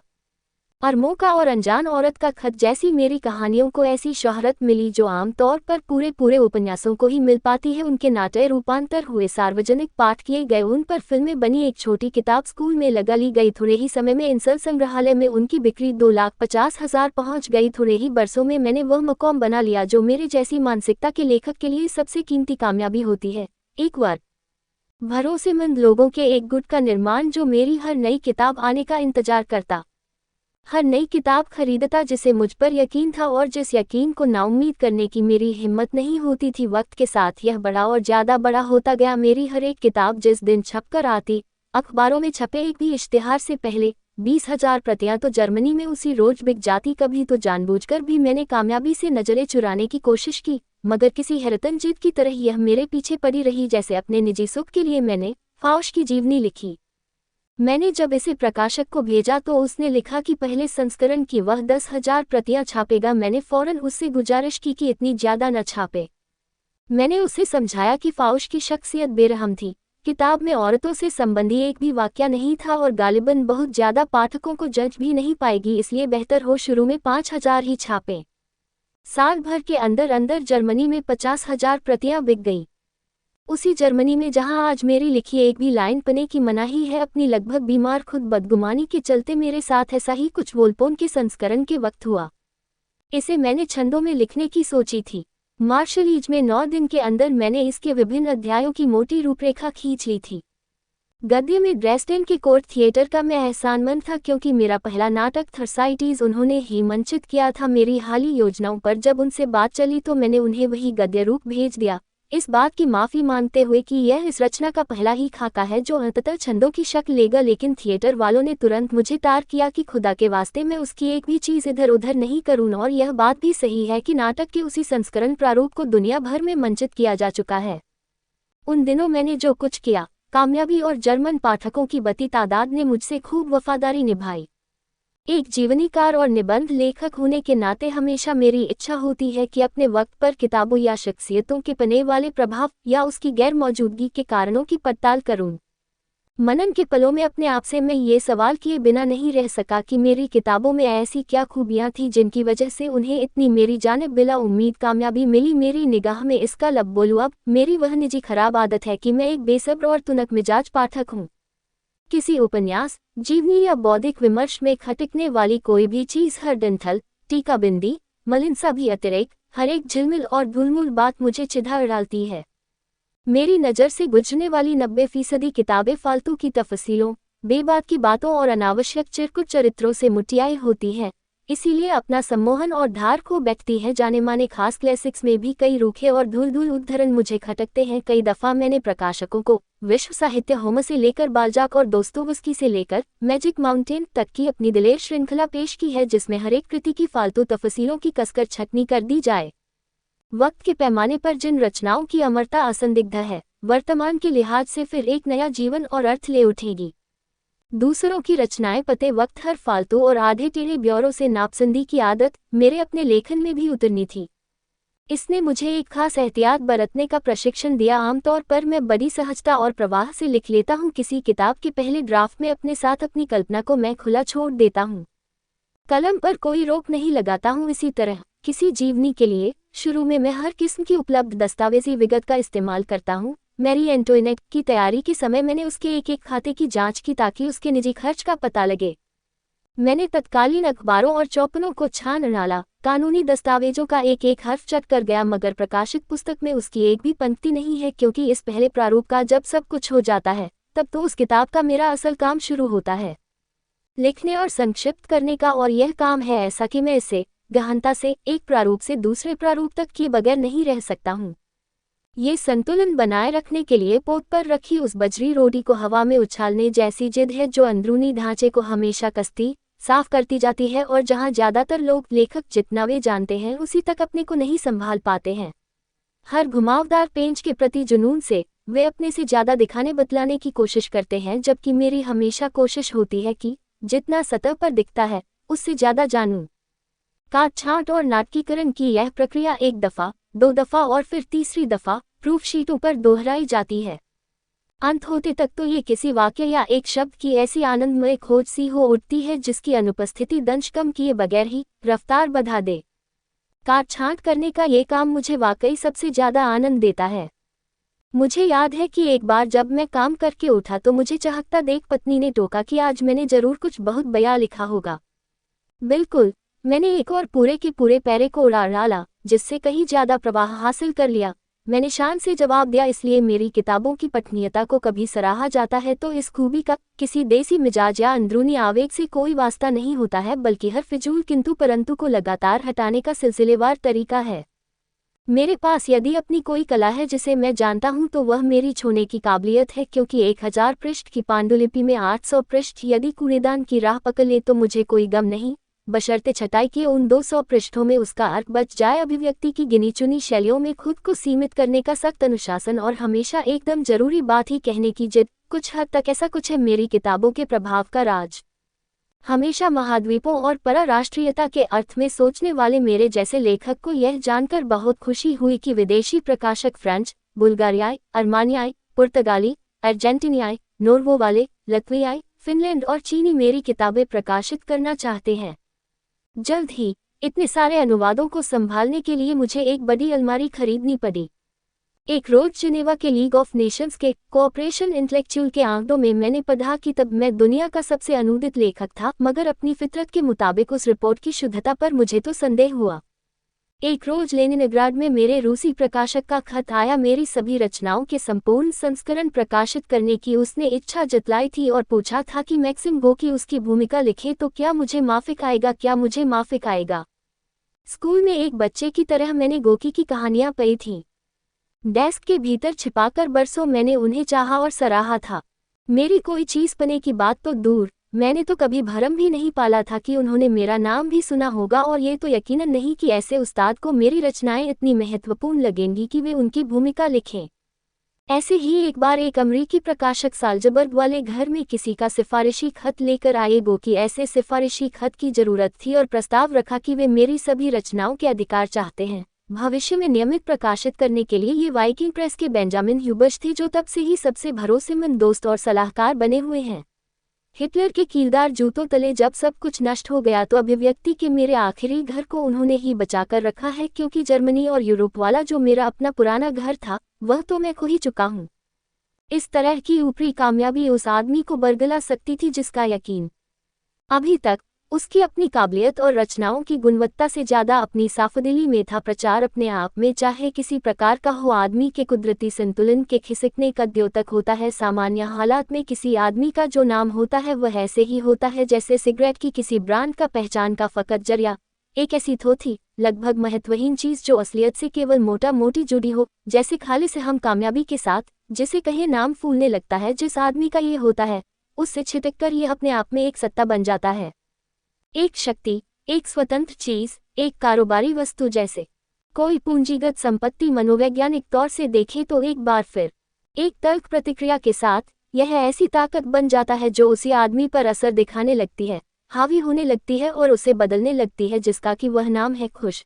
आत्मविश्वासी लोग अवचेतन में उस असर से जाने जाते हैं जो वे पैदा करते हैं। नाम को तो छोड़िए, कोई तमगा, कोई ओहदा या कोई अलंकार जब जाना जाने लगता है तो वह अपने में ज्यादा आश्वस्त करने लगता है, आत्मविश्वास को बललियों चढ़ा देता है और लोगों को इस कफस में फुसला देता है कि अपने समाज, राज्य और जमाने में खास तवज्जो उनका देय है। अनजाने ही वे अपने में हवा भर लेते हैं ताकि अपनी शख्सियत को वे अपने बाहरी हासिल दिलवा सके। कोई गर स्वभाव से ही खुद बदगुमा हो, जो ऐसी मुश्किल हालत में खुद को यथासंभव अपरिवर्तित बनाए रखने में लगा हो, उसे तो हर तरह की बाहरी कामयाबी फालतू का बोझ ज्यादा लगती है। इससे मैं ये भी नहीं कहना चाहता हूँ कि अपनी कामयाबी पर मैं खुश नहीं था। नहीं, मैं बहुत खुश था, मगर उसी हद तक जितना इसका ताल्लुक मेरे लिखे, मेरी किताबों से था और जिसके साथ मेरे नाम की परछाई भर जुड़ी थी। एक बार जर्मनी में मैं एक किताब की दुकान में था, अनपहचाना देखता हूँ कि जिम्नेशियम का एक नन्हा सा विद्यार्थी वहां दाखिल हुआ और मेरी टाइड ऑफ फॉर्च्यून को मानकर जेब खर्च के मामूली पैसों से खरीदने लगा। ये देख मैं पिघल गया। मेरे अहम को ये देखकर बड़ी राहत मिली जब पासपोर्ट पर मेरा नाम देखकर वह शयनयान कंडक्टर बड़े अदब से पेश आने लगा, या फिर जब उस इतालवी कस्टम ऑफिसर ने बदप्पन में मेरे बैग की तलाशी जाने दी क्योंकि उसने कभी मेरी कोई किताब पढ़ रखी थी। फकत मात्रात्मक रूप से भी लेखकी का बड़ा दिलचस्प पहलू है। एक दफ़ा जब मैं लीप्जिग आया तो उसी रोज मेरी नई किताब बाहर भेजी जा रही थी। मुझे ये देखकर बड़ा रोमांच हुआ कि अनजाने ही 3-4 महीने में लिखे 300 पृष्ठों की मार्फत हम कितने मानवीय श्रम को जगह देते हैं। कुछ कामगार किताबों को बड़े बड़े डिब्बों में पैक कर रहे थे, दूसरे उन्हें उन गाड़ियों पर हाँफते हुए लाद रहे थे जो उन्हें पोतगाड़ी तक पहुंचा रही थी जहां से वे दुनिया के कोने कोने में चली जाने वाली थीं। दर्जनों लड़कियां जल्दसाजी के यहाँ मुड़े हुए कागज समेटती कंपोजिटर, मुद्रक, पोतबाबू, सेल्समैन सुबह से लेकर रात तक पसीना बहाते एक दूसरे के साथ रेंटों की तरह चिनी इन किताबों के बीच की जगह को कोई अच्छा खासा गलियारा समझ बैठे। मैंने इनके आर्थिक पहलू को भी कभी नहीं धिक्कारा। शुरू के बरसों में जीवनयापन की तो दूर, मैं सोचने तक की हिम्मत नहीं कर पाता था कि मैं किताबों से कोई धन कमा सकूंगा, और अब अचानक ही उनसे ढेर सारा और दिन ब दिन ज्यादा धन आने लगा। पहले किसने सोचा था ऐसा भी वक्त आएगा जो माली चिंताओं से मुझे हमेशा हमेशा के लिए मुक्त कर देगा। इसी की वजह से मैं अपनी जवानी के शौक पांडुलिपियों के संग्रहण को खुली छूट दे सका, और कुछ बेहद खूबसूरत, एकदम मूल्यवान भव्य अवशेष मेरी निगरानी की मुलामियत का अंग बन गए।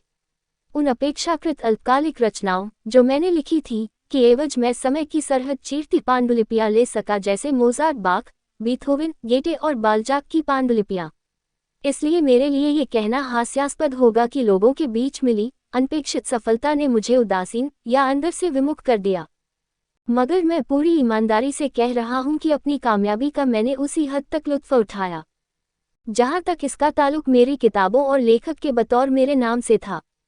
इसकी डोर पक्का उत्सुकतावश जब कोई मेरे व्यक्ति में दिलचस्पी लेने लगता है तो मैं आजिज आ जाता हूँ।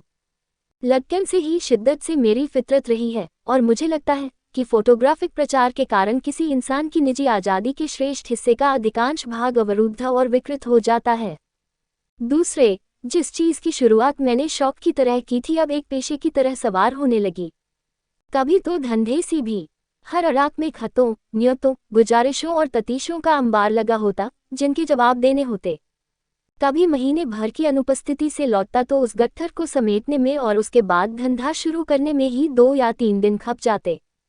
अनजाने ही और अपनी किताबों के बिकने के कारण मुझे लगने लगा कि मैं एक ऐसे धंधे में हूँ जो व्यवस्था, स्पष्टता, समयनिष्ठा और निपुणता की मांग करता है। यदि उसे कायदे से संभालना है तो ये सब बड़े सम्मानजनक गुण हैं, मगर अफसोस कि ये मेरी फितरत से मेल नहीं खाते हैं, बल्कि ये मेरे नादान सीधे सादे मनन चिंतन और कल्पना भ्रमण में रोड़ा अटकाने का संजीदा खतरा बन जाते हैं। इसलिए भाषण देने के लिए मुझे जितना ज्यादा बुलाया जाता, जन जलसों में जितना ज्यादा शरीक होना पड़ता, उतना ही मैं अपने तई सिमटता जाता। अपने नाम की एवज सबके सामने खुद हाजिर होने की कोफ्त से मैं कभी पार नहीं पा सका। आज भी किसी आम सभा, थिएटर या कंसर्ट में मेरी दिली तमन्ना पीछे की किसी नामालूम सीट पर बैठने की होती है, किसी मंच के बीचों बीच या ऐसी ही दूसरी खतरनाक जगह पर। अपने चेहरे को दिखाने से ज्यादा असहनीय चीज मुझे दूसरी कोई नहीं लगती है। जिंदगी की हर कतरन में अज्ञातनामी मेरी जरूरत है। जब मैं छोटा था उन दिनों भी पिछली पीढ़ी के वे लेखक कलाकार मुझे कभी नहीं जमे जो जनजीवन में पहचान बनाने के लिए क्या क्या ताम झाम करते रहते थे। मखमली कोट, लहरदार जुल्फें, मुंहों के ऊपर बिखरी लंटे, जैसा मेरे आदरणीय मित्र आर्थर स्नित्जर और हरमान बार करते थे। नुमाइशी कटी दाढ़ी या फिर चरम अंदाजी लिबास। मुझे यकीन है कि जब किसी आदमी की शारीरिक दिखावट बहुत जानी पहचानी हो जाती है तो अनजाने ही वह अपने अहम का वरफेल की एक किताब के नाम के बतौर मिररमैन बनने को लपलपाता रहता है। हर जगह वही खास अंदाज ओढ़ने लगता है। यह बाहरी फेरबदल अमूमन उसकी भीतरी काया की गर्मजोशी, आज़ादी और अलमस्ती को छींचने लगती है। इसलिए आज यदि मुझे सब कुछ शून्य से शुरू करना पड़े तो अपनी साहित्यिक सफलता और निजी गुमनामी से, जैसे कहूँ, मुझे दोहरा मजा आएगा। मैं अपनी रचनाएं किसी दूसरे छद्म आविष्कृत नाम से छपवाऊंगा, क्योंकि जिंदगी यदि दिलकश है और हैरतों से भरी पड़ी है तो दोहरी जिंदगी की तो क्या बात होगी। इटली के सबसे महत्वपूर्ण शख्स मुसोलिनी से यदि मैं कभी नहीं मिला तो इसकी वजह राजनैतिक उच्चाधिकारियों से मिलने की मेरी अनिच्छा है। अपनी छोटी सी पितृभूमि ऑस्ट्रिया में भी जहां ऐसा न करना उपलब्धि सरीखा होता था, किसी प्रमुख राजनीतिज्ञ से मैं कभी नहीं मिला, न जीपल से न डोल्फुस से। किसी राजनेता को प्रेषित मेरी पहली अर्जी को जिस सहजता से मंजूरी दे दी गई उसके लिए निजी तौर पर मुसोलिनी को धन्यवाद देना मेरा फर्ज बनता था। हमारे आपसी मित्रों ने मुझे बता रखा था कि इटली में मुसोलिनी मेरे सबसे अव्वल और कद्रदान पाठकों में आते हैं। ये कुछ यूं हुआ, एक रोज पेरिस के एक दोस्त से मुझे खास खत मिला जिसमें लिखा था कि एक इतालवी महिला किसी खास सिलसिले में साल्ज़बर्ग में मुझसे मिलना चाहती है, इसलिए मैं उससे फौरन मिल लूं। अगले रोज वह मेरे पास आई। उसकी व्यथा वाकई विदारक थी। गरीब परिवार से आया, उसका पति बहुत काबिल डॉक्टर था जिसे समाजवादी नेता मैटियोटी, जिसकी फासिस्टों ने जघन्य हत्या कर दी थी, ने पाया लिखाया था। वह आखिरी मौका था जब किसी इकलौते गुनाह के खिलाफ पहले से ही थकी मांदी विश्व चेतना भड़भड़ाकर खड़ी हो गई थी। सारा यूरोप रोष से भर उठा था। वह वफादार दोस्त उन 6 लोगों में एक था जिसने मृतक के ताबूत को खुलेआम रोम की सड़कों से ले जाने की हिम्मत की थी। उसके फौरन बाद उसका बहिष्कार हो गया, धमकियां मिलने लगी, इसलिए वह नजरबंद हो गया। मगर मैटियोटी के परिवार के नसीब ने उसे चैन नहीं लेने दिया। अपने हितकारक की याद में इसलिए वह उसके बच्चों को चोरी छिपे इटली से बाहर भेज देना चाहता था। ऐसा करने की जुगत में वह भेदियों के हाथ पड़ गया और गिरफ्तार कर लिया गया। मैटियोटी की कोई भी याद चूंकि इटली के लिए बड़ी शर्मदायक थी, इसलिए मुकदमा उसके बहुत ज्यादा खिलाफ नहीं जा सकता था। मगर सरकारी वकील ने चालबाजी से उसे दूसरे जुर्म में फंसा दिया जिसका ताल्लुक मुसोलिनी की हत्या करने की साजिश से था। इसलिए उस नौजवान डॉक्टर जिसे मोर्चे पर की गई सेवा के कारण सर्वोच्च युद्ध तमगों से नवाजा गया था को उम्र कैद सुना दी गई थी। वह जवान महिला जाहिरा तौर पर काफी परेशान थी। इस सजा का क्या किया जाए, क्योंकि उसका पति इस सजा को झेलने लायक नहीं था। वह चाह ये रही थी कि यूरोप के बड़े लेखक एकजुट होकर कोई विशाल मोर्चा निकालें। इसी सिलसिले में उसे मेरी मदद चाहिए थी। मैंने तुरंत उसे किसी तरह की मोर्चेबाजी न करने की हिदायत दी। मैं जानता था कि युद्ध के दिनों के बाद से ही यह सब खुमचेबाजी कितनी तार-तार हो गई है। मैंने उसे याद दिलाया कि किसी देश का राष्ट्रीय गर्व ही इस बात की छूट नहीं देगा कि उसके न्यायतंत्र को बाहर वाले दुरुस्त करे, और यह याद दिलाया कि अमेरिका में सैक्को और वेनेजेटी को लेकर यूरोप ने जो मोर्चे निकाले उनसे फायदा कम, नुकसान ही ज्यादा हुआ था। मैंने शिद्दत से उससे गुजारिश की कि ऐसा वैसा वह कुछ भी न करे, इससे वह अपने पति की हालत और ज्यादा खराब कर बैठेगी, क्योंकि बाहर वाले उस पर दबाव डालने लगे तो मुसोलिनी अगर चाहे तब भी उसके पति की सजा न कभी कम करेगा, न कर पाएगा। मैं चूंकि सचमुच दहल गया था, इसलिए उसे जुबान दी कि मुझसे जो बन पड़ेगा करूंगा। और हुआ ये कि अगले हफ्ते ही मुझे इटली जाना था, जहां रोब रुतबे वाले मेरे कई दोस्त अहबाब थे। शायद निजी तौर पर वे उसके लिए कुछ कर पाएं। पहले रोज ही मैंने कोशिश की, मगर मैंने देखा कि लोगों की रूह को खौफ ने किस कदर कुतर डाला था। मैंने बमुश्किल नाम लिया नहीं कि उनके चेहरे का रंग उतर जाता। सॉरी, इसमें मैं तुम्हारी मदद नहीं कर सकता, सवाल ही नहीं उठता है। एक के बाद एक सबसे मुझे यही जवाब मिलता। मैं बड़ा शर्मसार होकर लौटा। क्या वह परेशान औरत शक नहीं करेगी कि यही था हर मुमकिन कर सकने का मेरा वादा? और मैंने किया भी कुछ नहीं था, बस एक गुंजाइश थी, सीधे सीधे उस आदमी को खत लिखना जिसके हाथों फैसले की डोर थी, यानी खुद मुसोलिनी को। और मैंने वही किया। मैंने एक सीधा सपाट खत लिखा। मैंने लिखा कि मैं उसकी शान में कसीदे नहीं कसना चाहता हूँ, और यह भी बतला दूं कि न तो मैं उस आदमी को जानता हूँ और न उसके जुर्म की संगीनियत को। हाँ, उसकी पत्नी को मैंने जरूर देखा है, जो बेशक बेगुनाह थी।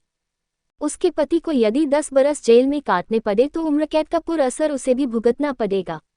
सजा की निंदा करने का मेरा कतई इरादा नहीं है, बस यही इल्तिजा है कि उस औरत की जिंदगी बच जाएगी अगर उसके पति को सजा के बतौर किसी कारावासी द्वीप के बजाय ऐसी जगह रख दिया जाए जहां औरत और बच्चे सजायाफ्ता के साथ रहें, न कि किसी सुधारालय में।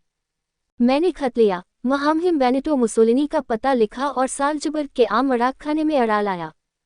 4 दिन बाद वियना स्थित इतालवी प्रतिनिधि ने मुझे लिखा कि मुहाम्हिम मुझे धन्यवाद देना चाहते हैं और यह बतलाना चाहते हैं कि उन्होंने मेरी अर्जी मंजूर कर ली है और सजा को भी घटाने का हुक्म दे दिया है। उसी समय इटली से इस बात की पुष्टि करता हुआ टेलीग्राम भी आ गया। कलम की एक मुश्त घसीट से मुसोलिनी ने निजी तौर पर मेरी अर्जी मंजूर कर दी थी और अति तो यूं हुई कि उसके बहुत जल्द कैदी को पूरी माफ़ी भी दे दी गई। जिंदगी में दूसरे किसी खत ने मुझे इससे ज़्यादा आनंद और संतोष कभी नहीं दिया है।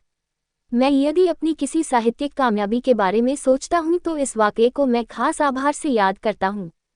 संदर्भ 1 आधुनिक ऑस्ट्रिया का निकटवर्ती देश स्लोवेकिया का रहने वाला। 2 कवि रिल्के का बहुप्रसिद्ध काव्य संकलन।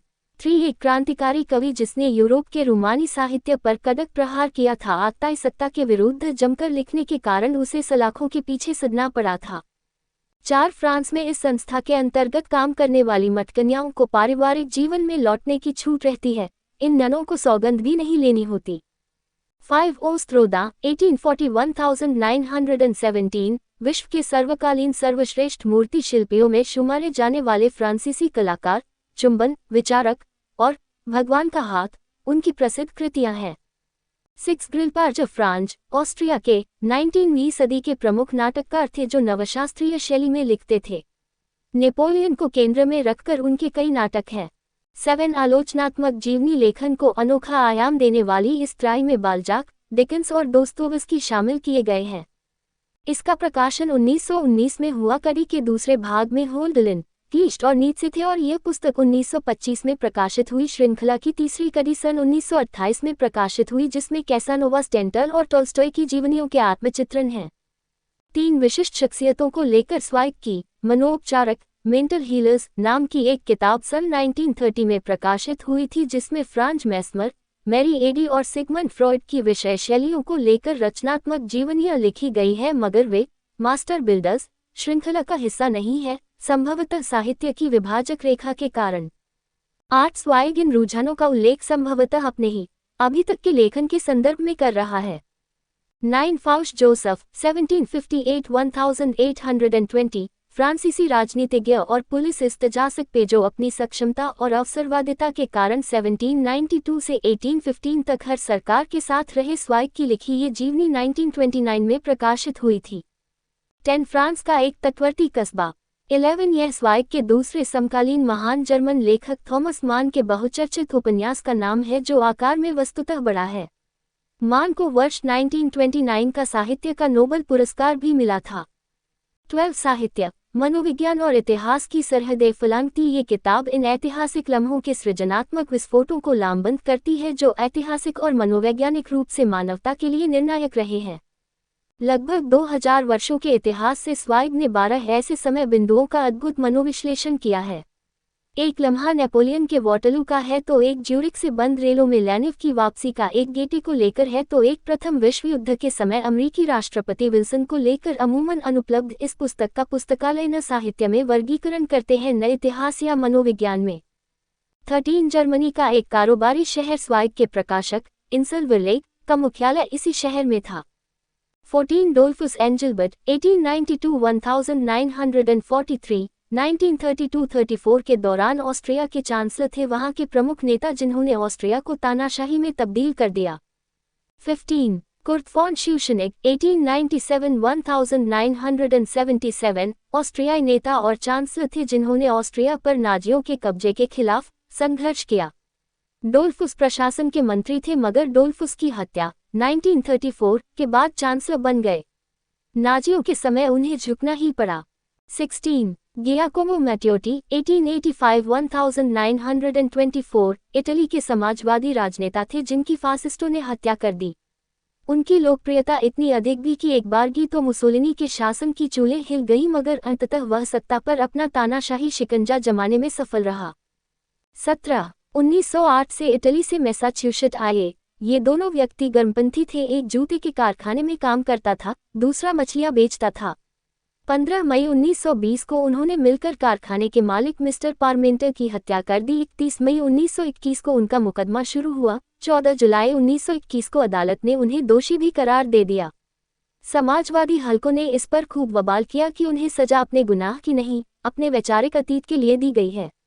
कई तरह से हस्तक्षेप भी किए गए, मगर 23 अगस्त 1927 को उन्हें फांसी दे दी गई। तीसरा अंश, खास मेहमानों की गिरफ्त और 50 की उम्र। उन बरसों कई मनोवांछित और मशहूर मेहमान हमारे घर पधारे, मगर तन्हाई के लम्हों में कुछ ऐसी अजीब शख्सियतों का जादुई दायरा मेरे आसपास घिरने लगा जिन्हें जुटाने में मैं धीमे धीमे कामयाब हुआ था। यानी पांडुलिपि संग्रहण, जिसके बारे में मैं पहले भी बता चुका हूँ कि मार्फत दुनिया के बड़े बड़े उस्ताद अपनी लिखावट के सहारे मेरी अमानत बन गए थे।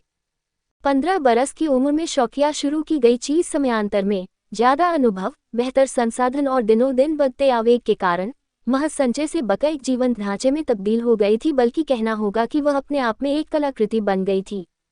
किसी भी नौसिखिए की तरह पहले पहल तो मैं केवल मशहूर नामों के ही पीछे भागता था, मगर बाद में मनोवैज्ञानिक जिज्ञासा के तहत सिर्फ पांडुलिपियों, मूल कृतियां या उनके हिस्से में ही मेरी दिलचस्पी रह गई, जो उस अजीज उस्ताद के सृजनात्मक तौर तरीके की भी मुझे झलक देती जाती। अनगिनत अव्याख्येय पहेलियों से भरी इस दुनिया में सृजन का रहस्य अभी भी सबसे गहरा और सबसे ज्यादा रहस्यमय बना हुआ है। यहाँ कुदरत किसी कन सुनाई की छूट नहीं देती है और न अपने उस आखिरी टोटके की किसी को कभी खबर लगने देगी कि पृथ्वी का जन्म कैसे हुआ, कि एक नन्हा फूल कैसे खिलता है, एक कविता कैसे रची जाती है, इंसान कैसे बनता है। इस सब पर वह बड़ी बेरहमी और सख्ती से पर्दा डाले रहती है। कोई कवि या संगीतकार भी जो उस काव्यकृति को रचता है, प्रेरणा के उन लम्हों को नहीं बता समझा सकता है एक बार उसकी रचना ने पूरा आकार लिया नहीं, कि वह कलाकार उसके सृजन के स्रोतों, उनके पनपने या होते जाने को नहीं पहचान पाता है। वह इस बात को कभी या अमूमन कभी नहीं समझा सकता है कि उस उदात्त अवस्था में अलग अलग शब्द मिलकर कैसे कविता बन जाते हैं,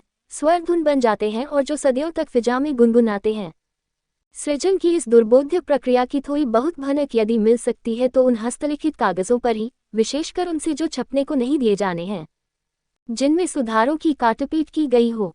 ऐसा कामचलाऊ प्रारूप जो भक्ति में आहिस्ता आहिस्ता वाजिब आकार ग्रहण कर लेगा। महान कवियों के ऐसे पन्नों को इकट्ठा करना, उनके संघर्ष की गवाही देती प्रूफ शीटें मेरे ऑटोग्राफ संग्रहण का दूसरा और ज्यादा ज्ञानवर्धक दौर था। नीलामियों में उनके लिए हाथ पांव मारने में मुझे बड़ा सुख मिलता। गंध लगने पर दूर दराज की कोटरों तक उनका पीछा करना एक तरह का विज्ञान हो गया था। पांडुलिपि संचयन के सिवाय ऑटोग्राफ्स के बारे में अभी तक लिखी किताबें मेरे दूसरे संचयन का हिस्सा बन गई। अभी तक लिखी इन किताबों की 4000 से ऊपर की तादाद का एक भी सानी नहीं था, क्योंकि विक्रेता लोग भी अपने इस खास शौक को इतना दुलार और वक्त नहीं दे पाते थे। साहित्य अथवा जिंदगी के दूसरे किसी क्षेत्र के बारे में तो मैं ये कहने की हिम्मत नहीं कर पाऊँ, मगर कह सकता हूँ कि पांडुलिपि संचयन के इन 30-40 वर्षों में इस क्षेत्र का मैं विशेषज्ञ बन गया था। मुझे हर महत्वपूर्ण हस्तलेख का पता होता कि वह कहाँ होगा, किसका रहा होगा और उसके मालिक तक कैसे पहुंचा होगा। मतलब एक सच्चा पारखी जो नजर पड़ते ही असलियत भांप ले और अपने आकलन में अधिकांश पेशेवरों से ज्यादा तजुर्बेकार था। रता रता मेरे संग्रह की चाहत और भी आगे बढ़ी। विश्व साहित्य और संगीत की पांडुलिपियों, जो हजारों किस्म के रचनात्मक तरीकों का प्रतिबिंब होती हैं, की गैलरी अपने पास रखने भर से मैं संतुष्ट नहीं था। संग्रह में इजाफा करने भर के लिए अब मैं नहीं मचलता था। पिछले 10 वर्षों में अपने संग्रह में मैंने बड़े कायदे से नक्काशी की। जैसे पहले मैं किसी कवि या संगीतकार की पांडुलिपि के उन पन्नों को लेकर संतोष कर लेता था जो उसके सृजनात्मक पल को उघाड़ते थे, मगर धीरे धीरे अब मेरी कोशिश होती कि उसके हर एक सबसे सुखद, सृजनात्मक, सर्वोत्कृष्ट, उपलब्धिपूर्ण पल की बानगी ले सकूं। इसलिए अब मुझे किसी कवि की किसी कविता की पांडुलिपि की तलाश नहीं, वरन उसकी सबसे सुंदर कविता, और हो सके तो ऐसी कविता जिसमें भीतर की प्रेरणा ने अमरता की राह का पहला दुनियावी कदम भरा था। चिरस्मरणीयों से मेरी बड़ी हौसलामंद उम्मीद होती। मुझे उनकी उसी घसीट का कतरा चाहिए था जिसने उन्हें चिरस्मरणीय बनाया था। नतीजतन संग्रह लगातार उमता बिगता रहा। अपने तय किए मकसद पर कोई वर्क पूरा नहीं उतरता तो मैं उसे हटा देता, बेचकर या अदला बदली करके, और उसकी एवज किसी ज्यादा जरूरी, ज्यादा प्रवृत्तिमूलक, और अगर इस शब्द के उपयोग की छूट हो तो ज्यादा शाश्वतता भरे वर्क को ले आता। और हैरानी की बात ये कि ज्यादातर मैं कामयाब हो ही जाता, क्योंकि मेरे अलावा कुछ ही लोग थे जो कला की सबसे अहम कृतियों को इतने तजुर्बे, तन्मयता और इतनी जानकारी से संग्रहित करते थे, जो चीज शुरू में एक पोर्टफोलियो जितनी थी होते होते पूरा बक्सा बन गई सर्जनात्मक मानव जगत की उन सबसे स्थायी निशानियों या उसके हिस्सों को इकट्ठे साथ रखने से होने वाले नुकसान से बचाने के लिए मेटल और एस्बेस्टस का कवच पहना दिया गया था। किसी बंजारे से भटकते अपने वजूद को झेलते जाने के कारण मेरे पास बहुत पहले बिसरा दिए गए उस संग्रह की अब सूची नहीं है, इसलिए मैं बेतरतीबी से ही उन कुछ एक चीज़ों का हवाला दे रहा हूँ जिससे पता चले कि शाश्वतता के पल में दुनियावी मेधा कैसे आकार लेती है। लेनार्डो वन की कामकाजी किताब के कुछ पन्ने थे बिंब प्रतिबिंब बनाते कुछ चलताऊ नोट्स।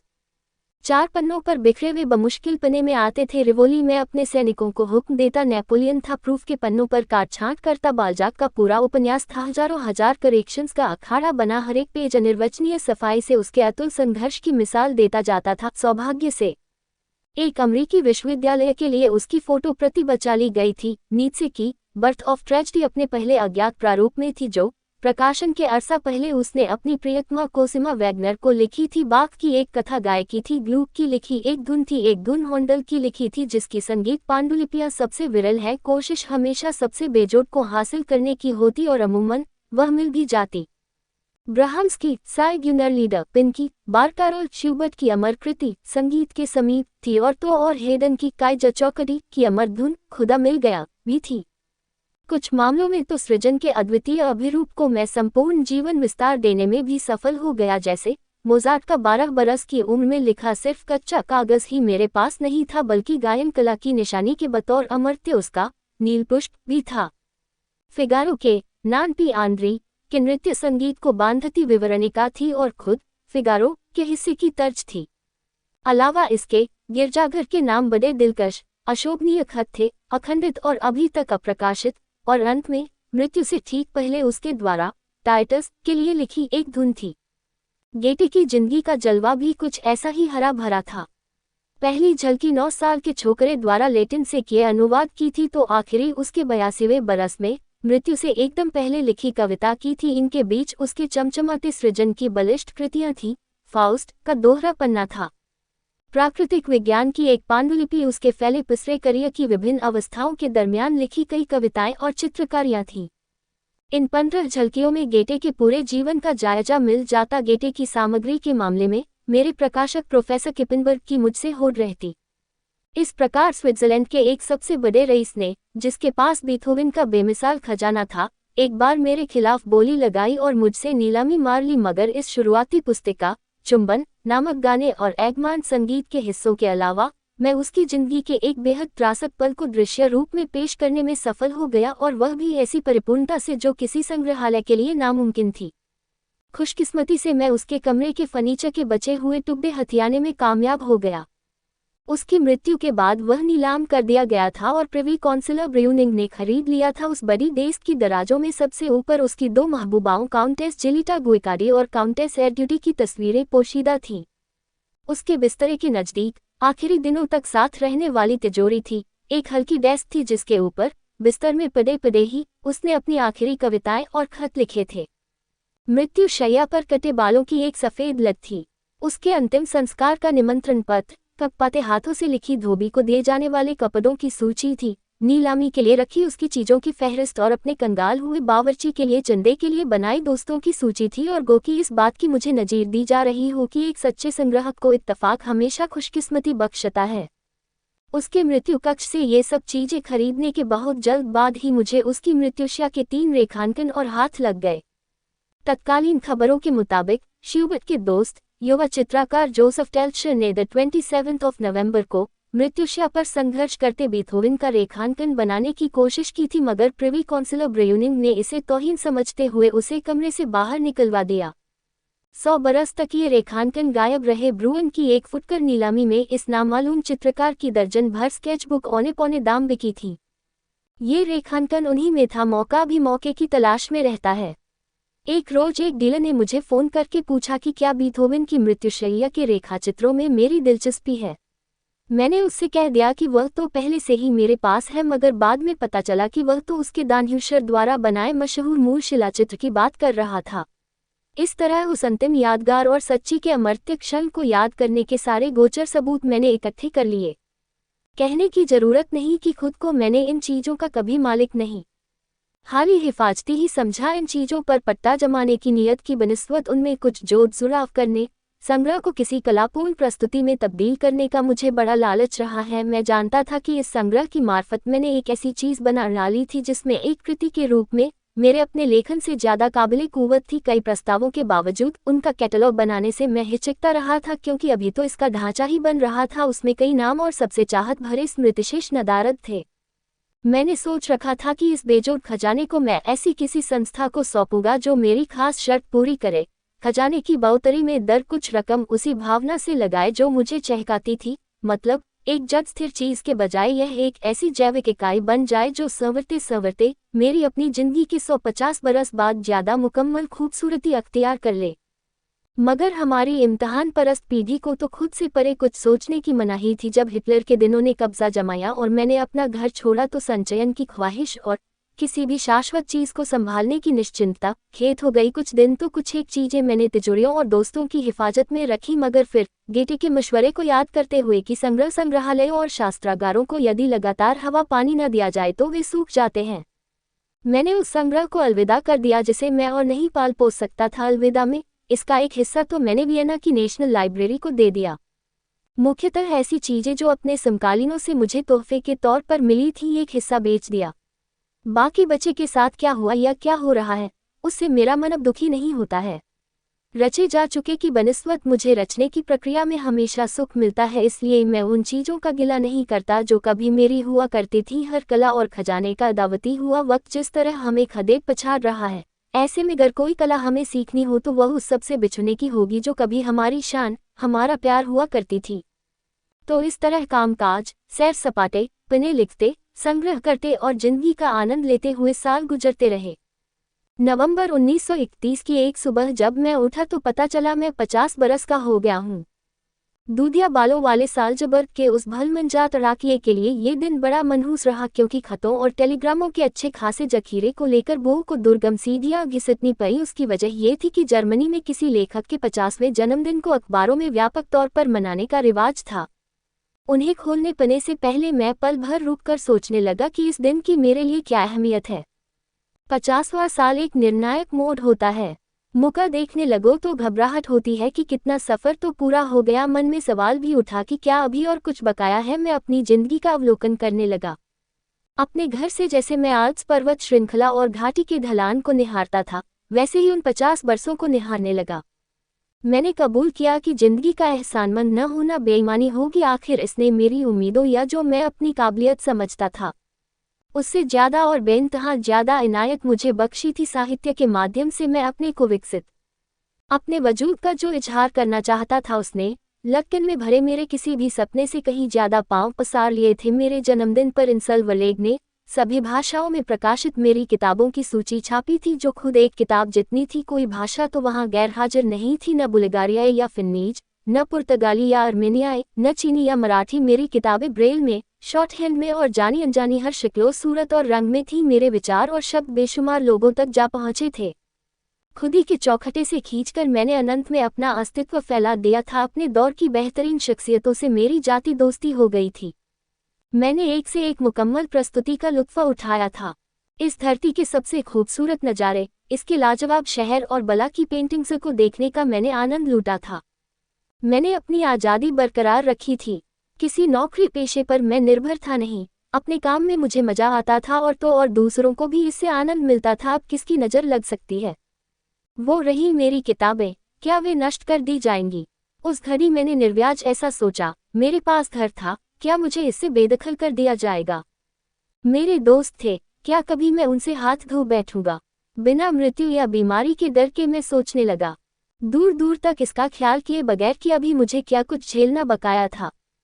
किसी बेघर शरणार्थी की तरह मुझे फिर से कोने कोने, 7 समुंदर, दर बदर भटकना पड़ेगा। मेरा पीछा किया जाएगा, मेरी किताबें जला दी जाएंगी, प्रतिबंधित हो जाएंगी। जर्मनी में मेरे नाम को किसी खूनी की तरह पुकारा जाएगा और मेरे सामने मेज पर पड़े खतों और टेलीग्रामों को भेजने वाले मेरे दोस्तों का खुदा न खास्ता मिलने पर रंग उतर जाएगा। 30 या 40 बरस की मेहनत लगन यूं झपक दी जाएगी कि उसका नामो निशान नहीं बचेगा। ऊपर से पुख्ता और सलामत दिखती जिस जिंदगी का मैं अवलोकन कर रहा था, उसका ढांचा भरभरा जाएगा और अपनी जिंदगी की शाम में जहां पहले से ही शक्ति ह्रास हो गया है और रूह बेचैन है, मुझे फिर से सब कुछ शुरू करने की मजबूरी उठानी पड़ेगी।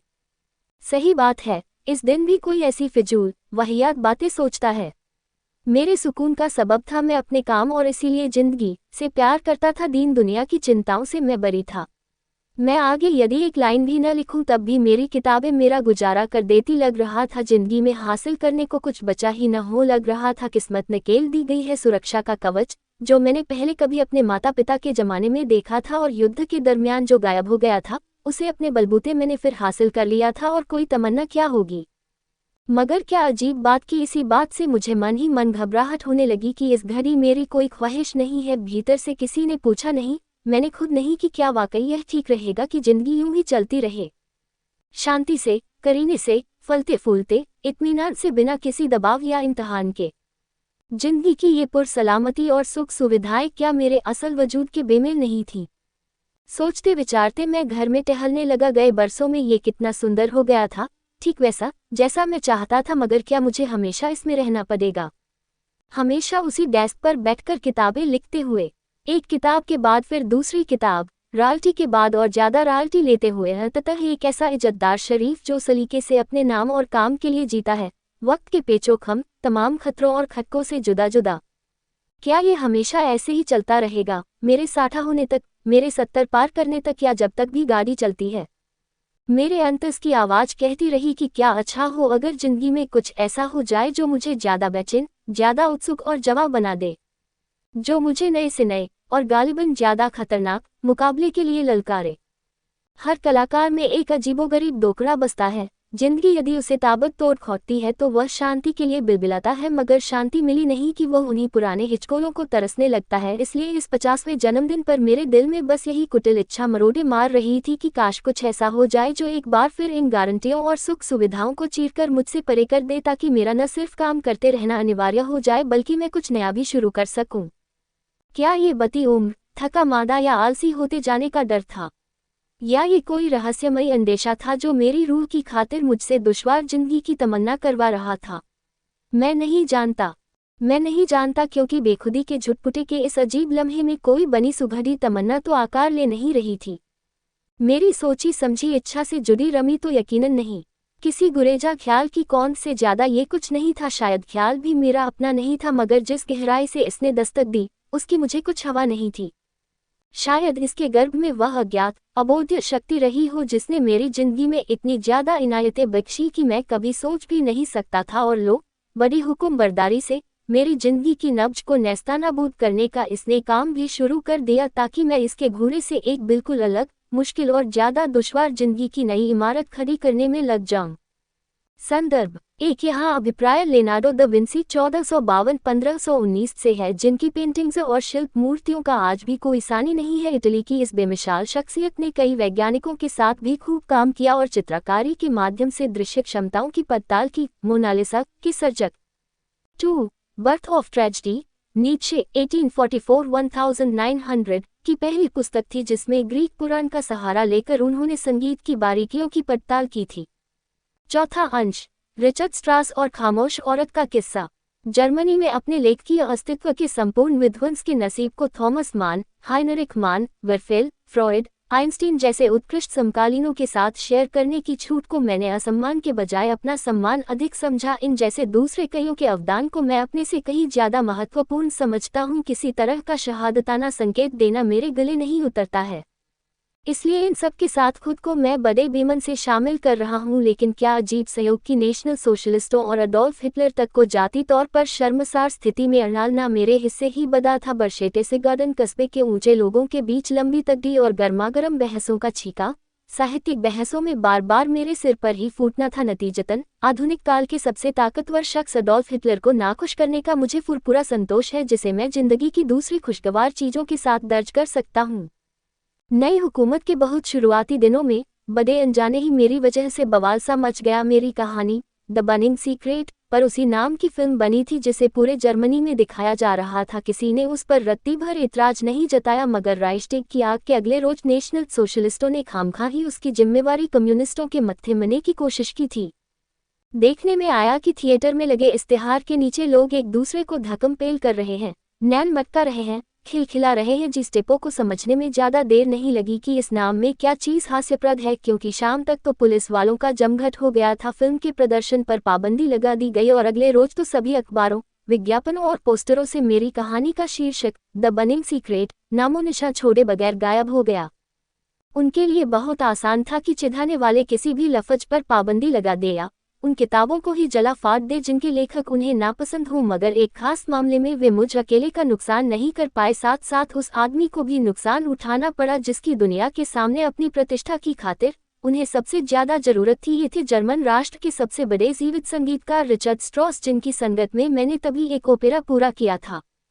रिचर्ड स्ट्रॉस के साथ यह मेरी पहली जुगलबंदी थी। इलेक्ट्रा 2 और रोजनकवैलियर के जमाने से ही ह्यूगो फान हाफमंस्थाल ने उनके सभी ओपेरा पाठ लिखे थे। निजी तौर पर कभी रिचर्ड स्ट्रॉस से मैं तो कभी मिला नहीं था। हाफमंस्थाल की मौत के बाद उन्होंने मेरे प्रकाशक को सूचित किया कि वे एक नई प्रस्तुति शुरू करना चाहते हैं और तफ्तीश की कि क्या उनके लिए ओपेरा पाठ लिखने का मेरा मन है। इस पेशकश के सम्मान की मुझे खूब खबर थी। मैक्स रीगर द्वारा अपनी शुरुआती कविताओं को संगीतबद्ध किए जाने के जमाने से ही मैं संगीत और संगीतकारों के बीच उठता बैठता आया था। बुसोनी, तोस्कानिनी, बुर्नो, वाल्टर और अल्बन बर्ग के साथ मेरी करीबी दोस्ती थी। हांडल से लेकर बाख और बीथोवन से चलकर हमारे जमाने के ब्रह्म्स तक के सिद्धहस्त संगीतकारों की शानदार परंपरा की वे आखिरी कड़ी थे। रिचर्ड स्ट्रॉस से बेहतर सृजनात्मक संगीतकार और कौन हो सकता था जिसके साथ मैं खुशी खुशी काम करना चाहता। मैंने तुरंत हामी भर दी। पहली मुलाकात में ही मैंने बेन जॉनसन की द साइलेंट वुमेन की थीम को ओपेरा का आधार बनाने का मशवरा दिया। जितनी फुर्ती और साफगोई से रिचर्ड स्ट्रॉस ने मेरे सुझावों पर दिल छिका, उसे देखकर मुझे बड़ा सुखद आश्चर्य हुआ। मैंने कल्पना भी नहीं की थी कि उनके पास कला के प्रति ऐसी चौकन्नी निगाह और नाट्यकला का ऐसा चौंकाने वाला ज्ञान होगा। अभी उन्हें चीज़ों की फितरत समझाई ही जा रही थी कि नाट्यांतरण के लिहाज से उन्होंने उसे ढालना संवारना और हैरतन ढंग से अपनी काबिलियत, जिसके प्रति वे अलौकिक रूप से सचेत थे, की हदों से तालमेल बैठाना भी शुरू कर दिया। जिंदगी में मेरा बहुत सारे बड़े कलाकारों से वास्ता पड़ा है, मगर ऐसा कोई नहीं था जिसे खबर हो कि अपने प्रति अमूर्त और अचूक वस्तुपरकता कैसे बनाए रखी जाए। हमारी मुलाकात के पहले घंटे में ही स्ट्रॉस ने खुलेआम कबूल किया कि 70 की उम्र में उनकी झोली में संगीत की वैसी प्रेरणाएं नहीं बची है जिनका कभी जलवा जवान था। शेकचिल्ली होने तक, टिल यूलेनस्पीगल और मौत और रूपांतरण, ट्रांसफिग्रेशन जैसी स्वलहरियां, सिम्फनी रचने में वे शायद ही कामयाब हो पाए, क्योंकि विशुद्ध संगीत को चरम सृजनात्मक ताजगी चाहिए होती है, लेकिन अल्फाज उन्हें अभी भी गुदगुदाते थे। ठोस शक की कोई चीज, ऐसा पदार्थ जिस पर पाट बन चुकी हो, उन्हें पूरे नाट्यांतरण के लिए ललचाती थी, क्योंकि हालात और अल्फाज से खुद ब खुद उन्हें संगीत की थीम सूझते थे। बाद के बरसों में इसीलिए वे अपना पूरा वक्त ओपेरा में ही लगा रहे थे। उन्होंने कहा कि वे मानते हैं कि कला प्रस्तुति के रूप में ओपेरा के दिन लग गए हैं। वैगनर तो ऐसा शिखर था कि उससे आगे कोई जा ही नहीं सकता। अपनी चौड़ी बावेरियाई खींच के साथ वे बोले, मगर मैंने समस्या सुलझाई, उसके आसपास एक घुमावदार रास्ता निकाल कर। जब हम मसौदे पर राजी हो गए तो उन्होंने मुझे छुटपुट हिदायतें दी। वे चाहते थे कि मैं बेखटक होकर लिखूं, क्योंकि विर्दी ओपेरा पाठ के बाद किसी बनी बनाई किताब ने उन्हें कभी नहीं गुदगुदाया। उन्हें तो बस ऐसे काम में रस आता है जो काव्यात्मक ढंग से संवारा गया हो। मैं यदि किसी जटिल प्रभाव की रचना मुहैया करा सकूं तो भी उन्हें मुफीद रहेगा, क्योंकि इससे उन्हें अलग मिजाज इस्तेमाल करने की गुंजाइश मिल जाएगी। मैं मोजार्ट जैसी लंबी धुनें नहीं बनाता, छोटे छोटे कथानकों से आगे मैं जा ही नहीं सकता, मगर मैं इनका इस्तेमाल जरूर कर सकता हूँ। उनके भावानुवाद की मार्फत उनका पूरा अर्थ निकाल सकता हूँ, और मैं नहीं समझता कि इसमें आज कोई मेरे मुकाबिल हो सकता है। उनकी साफगोई से मैं एक बार फिर हक्का बक्का रह गया, क्योंकि यह बिल्कुल सही है कि स्ट्रॉस की शायद ही कोई धुन चंद तालों से लंबी होगी। मिसाल के तौर पर रोजनकवैलियर के संगीत को ही लो, यही चंद ताल मिलकर कैसे समृद्ध सुकून का 2 गाना बन जाते हैं। अपनी रचनाओं को वह बुधऊ उस्ताद जिसे निस्संदेह और निष्पक्षता से आंकते थे, इस बाबत अगली मुलाकातों ने उनके प्रति मेरी इज्जत और पुख्ता कर दी। साल्ज़बर्ग नाट्य उत्सव में उनकी मिस्र की हेलेना की निजी रिहर्सल के मौके पर मैं उनके साथ अकेला बैठा था, दूसरा और कोई नहीं। निबिड़ अंधेरी जगह स्ट्रॉस ध्यान से सुनते रहे, फिर एकाएक बेसब्री में अपनी उंगलियों से उन्होंने कुर्सी के हत्थे पर कानफूडू शोर निकालना शुरू कर दिया। फिर मुझसे फुसफुसाए, खराब, एकदम खराब, वह जगह सूनी पड़ी है। कुछ पल बाद फिर बोले, इसे भी निकाल फेंका जाए। हे भगवान, वह तो एकदम खोखली है, लंबी है, बहुत ज्यादा लंबी है। फिर कुछ देर बाद, तुम देखो, वो ठीक है। अपने ही संगीत का वह ऐसा वस्तुपरक और निरपेक्ष आंकलन करते जैसे उसे पहली दफा सुन रहे हों। गो कि उसके रचयिता से अनजान हो। अपनी क्षमताओं के इस विस्मयकारी बोध ने उन्हें कभी दगा नहीं दिया। अपनी हैसियत और अहमियत का उन्हें हमेशा मुकम्मल एहसास रहता। खुद के बरक्स दूसरे कहाँ ठहरते हैं इससे उन्हें वास्ता नहीं था। याद था भी तो उतना ही जितना दूसरों को उनसे होगा, बस सृजन से ही उन्हें आनंद मिलता था। और स्ट्रॉस के काम करने का तरीका था भी काफ़ी निराला, कुछ भी महिमामंडन नहीं, कलाकारों जैसा कोई फितूरी उल्लास नहीं, अवसाद और निराशा के जो किस्से हमने बीथोवन और वैगनर के बारे में सुन रखे थे ऐसा वैसा भी कुछ नहीं। स्ट्रॉस एकटक होकर काम करते हैं और धुन बनाते हैं, जॉन सेबेस्टियन बाख की तरह। 5 अपनी कला के उन तमाम उदात्त शिल्पियों की तरह चुपचाप और सिलसिलेवार। सुबह 9 बजे वह गए रोज के अधूरे काम को आगे बढ़ाने बैठेंगे। धुन के पहले मसौदे को हमेशा पेंसिल से लिखते हैं और पियानो के गीत को स्याही से। ये सब बेनागा दोपहर 12 या 1 बजे तक चलता है। दोपहर बाद वे पत्तों का जर्मन खेल स्कैट खेलते हैं, धुन के 2-3 पन्नों को अंतिम रूप देते हैं और शाम को ओपेरा संचालित करते हैं। तमकना क्या होता है, वे बेखबर हैं दिन हो या रात। उनका कलाकार मन चौकस चाहता रहता है। उनका नौकर जब शाम की पोशाकें लेकर दरवाजे पर दस्तक देता है तब वे काम से उठ जाते हैं, कपड़े पहने और थिएटर की तरफ गाड़ी रवाना, और वहां उसी विश्वास और शांतभाव से संगीत संचालन करते हैं जिससे दोपहरिया में वे स्कैट के पत्ते खेलते हैं। अगली सुबह अंतःप्रेरणा फिर उनकी गोदी में आ बैठेगी। गेटे के शब्दों में कहूं तो स्ट्रॉस अपनी कल्पनाओं पर पकड़ रखते हैं। उनके लिए कला का मतलब है जानना, सब कुछ जानना। ठिठोली में उन्होंने जतलाया भी, कोई अगर सच्ची का संगीतकार बनना चाहता है तो उसमें साग भाजी के नाम की फहरिस्त तक को सुरों में साधने की कुव्वत होनी चाहिए। डराने के बजाय मुश्किलें उसकी रचनात्मक उस्तादी को और फुरफुराती हैं। मुझे याद करते हुए खुशी होती है कि किसी मुखड़े के बारे में बताते हुए उनकी आंखें हुमस से कैसी चमक उठती थी। मैंने गायिका को लोहे का चना चबाने को दे दिया है, फोने के लिए करने दो उसे जमीन आसमान एक करने की मशक्कत। ऐसे विरल क्षणों में उनकी आंखें चमक उठती तो लगता इस लाजवाब शख्स के भीतर एक अलौकिक एकांत है। उसकी समयनिष्ठा, सिलसिलेवार तरीका, उसकी प्रतिष्ठा, उसका हुनर और काम के दौरान उसकी बेफिक्र भंगिमा को देख पहले पहल किसी को बदगुमानी हो जाए। वैसे ही जैसे उसके गोल मटोल मामूली चेहरे के बच्चों से गाल, नैन नक्स की बेहद मामूली गोलाएं और शर्माती सिकुत्ती भवें पहले पहल किसी को मोह ले, लेकिन उनकी नीली कांति में इन्हीं चमकीली आंखों में कोई एक बार झांक ले तो उस बुरमुआजी मुखौटे के पीछे के किसी जादू का एहसास कर ले। किसी संगीतकार की मेरी देखी वे शायद सबसे भव्य चैतन्य आंखें होंगी जो अलौकिक न सही पर कहीं न कहीं अलोकदर्शी है। उस आदमी की आंखें जो अपने सृजन की पूरी अहमियत से वाकिफ हो। इतनी प्रेरणाप्रद मुलाकात के बाद साल्ज़बर्ग लौटकर मैंने तुरंत काम शुरू कर दिया। मेरे लिखे छंदों को उनके विचारों की सम्मति मिल पाएगी, इस बारे में मैं स्वयं उत्सुक था। इसलिए 2 हफ्ते के अंदर ही मैंने उन्हें पहला भाग भेज दिया। द मिस्टर सिंगर को उद्धृत करते हुए उन्होंने फौरन लिखा, पहली ऋचा कामयाब हुई। दूसरे भाग के बारे में उनकी राय और भी तबीयत भरी थी। गीत के बोलों, ओ मेरे दुलारे बच्चे, मिल गया जो तू मुझे, पर उनके आनंद और उत्साह ने काम करने में मेरे तई बेशुमार खुशी भर दी।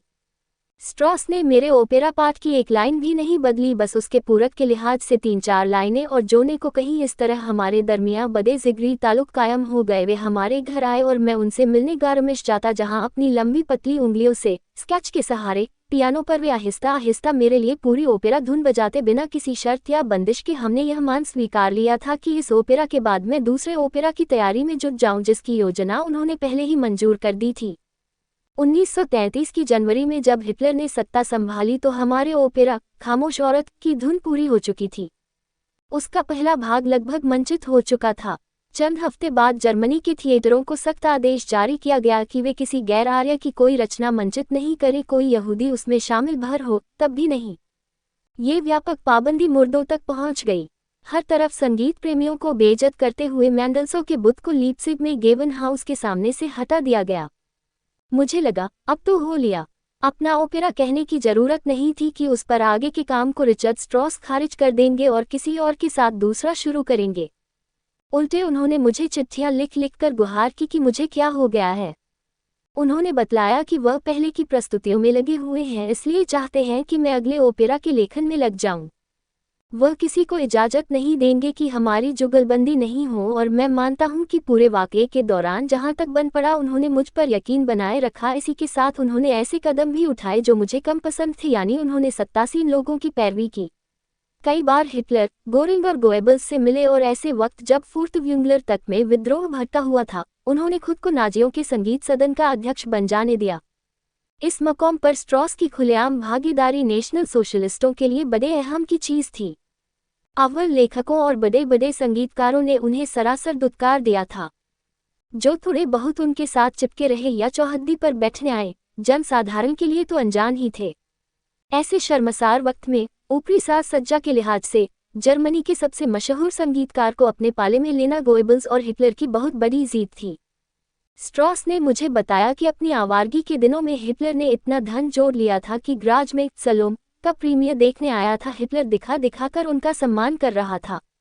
बर्शेस्टेडन की उत्सव संध्याओं पर वैगनर के अलावा स्ट्रॉस के गाने ही तकरीबन पूरी तरह बजते थे, मगर स्ट्रॉस का सहयोग ज्यादा मतलब परक था, जिसे अपने कलाअहूं के बावजूद वह खुले तौर पर स्वीकारते थे। हुकूमत चाहे कोई हो, उसके प्रति वह अंदर से बेमने ही रहते। वादक के तौर पर उन्होंने जर्मन काइजर को अपनी सेवाएं दी थी, उसके लिए फौजी रिवायतों का इंतजाम किया था। बाद में उन्होंने ऑस्ट्रिया बादशाह के सरकारी वादक के तौर पर वियना में भी काम संभाला। ऑस्ट्रिया और जर्मनी दोनों ही गणराज्यों में उन्हें एक सा सरकारी संरक्षण हासिल था। इसके अलावा नेशनल सोशलिस्टों की सोहबत उठाना उनके बड़े अहम हित की बात थी, क्योंकि नेशनल सोशलिस्टों के हिसाब से तो उंगली उनकी तरफ भी उठ सकती थी। उनके बेटे ने एक यहूदी लड़की से ब्याह किया था। उन्हें डर था कि उनके पोतों को स्कूल में मैल की तरह अलग न छिटक दिया जाए। उन्हीं को तो वे दुनिया में सबसे ज्यादा चाहते थे। उनका नया ओपेरा मेरी वजह से दागी हो गया था, और इसके पहले वाला ओपेरा नीम यहूदी ह्यूगो फान हाफमस्थाल की वजह से। इसलिए किसी तरह का संबल और कवच खड़ा करना उनके लिए और भी लाजमी हो गया था। बड़ी जी तोड़ मेहनत से उन्होंने किया भी यही। जहाँ जहाँ उनके हाकिम उनसे संगीत प्रस्तुतियां करवाना चाहते थे, वहाँ वहाँ उन्होंने की। उन्होंने ओलंपिक खेलों की धुन बनाई, मगर साथ साथ इस भूल की सफाई में बिना किसी जोश के मुझे खरे खरे खत भी लिखे। दरअसल अपने स्वांतः सुखाए के चलते उन्हें एक ही चीज की परवाह थी, अपने सृजन को बचाए रखना और अपनी दिली चाहत के काम यानी ओपेरा प्रस्तुति को सर्वोपरि रखना।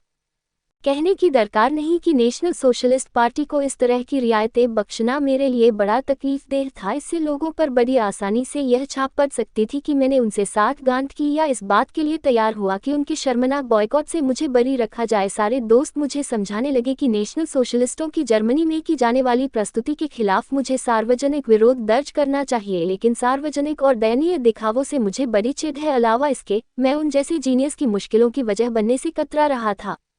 आखिर स्ट्रॉस महानतम जिंदा संगीतकार थे, 70 की उम्र। इस काम पर 3 बरस खपा चुके थे। इस दौरान उन्होंने हमेशा ही सबसे दोस्ताना जज्बात और नीयत, यहाँ तक कि हिम्मत भी का परिचय दिया था। इसलिए मैंने सोचा कि चुपचाप बैठकर इंतजार करूं, जो होगा देखा जाएगा।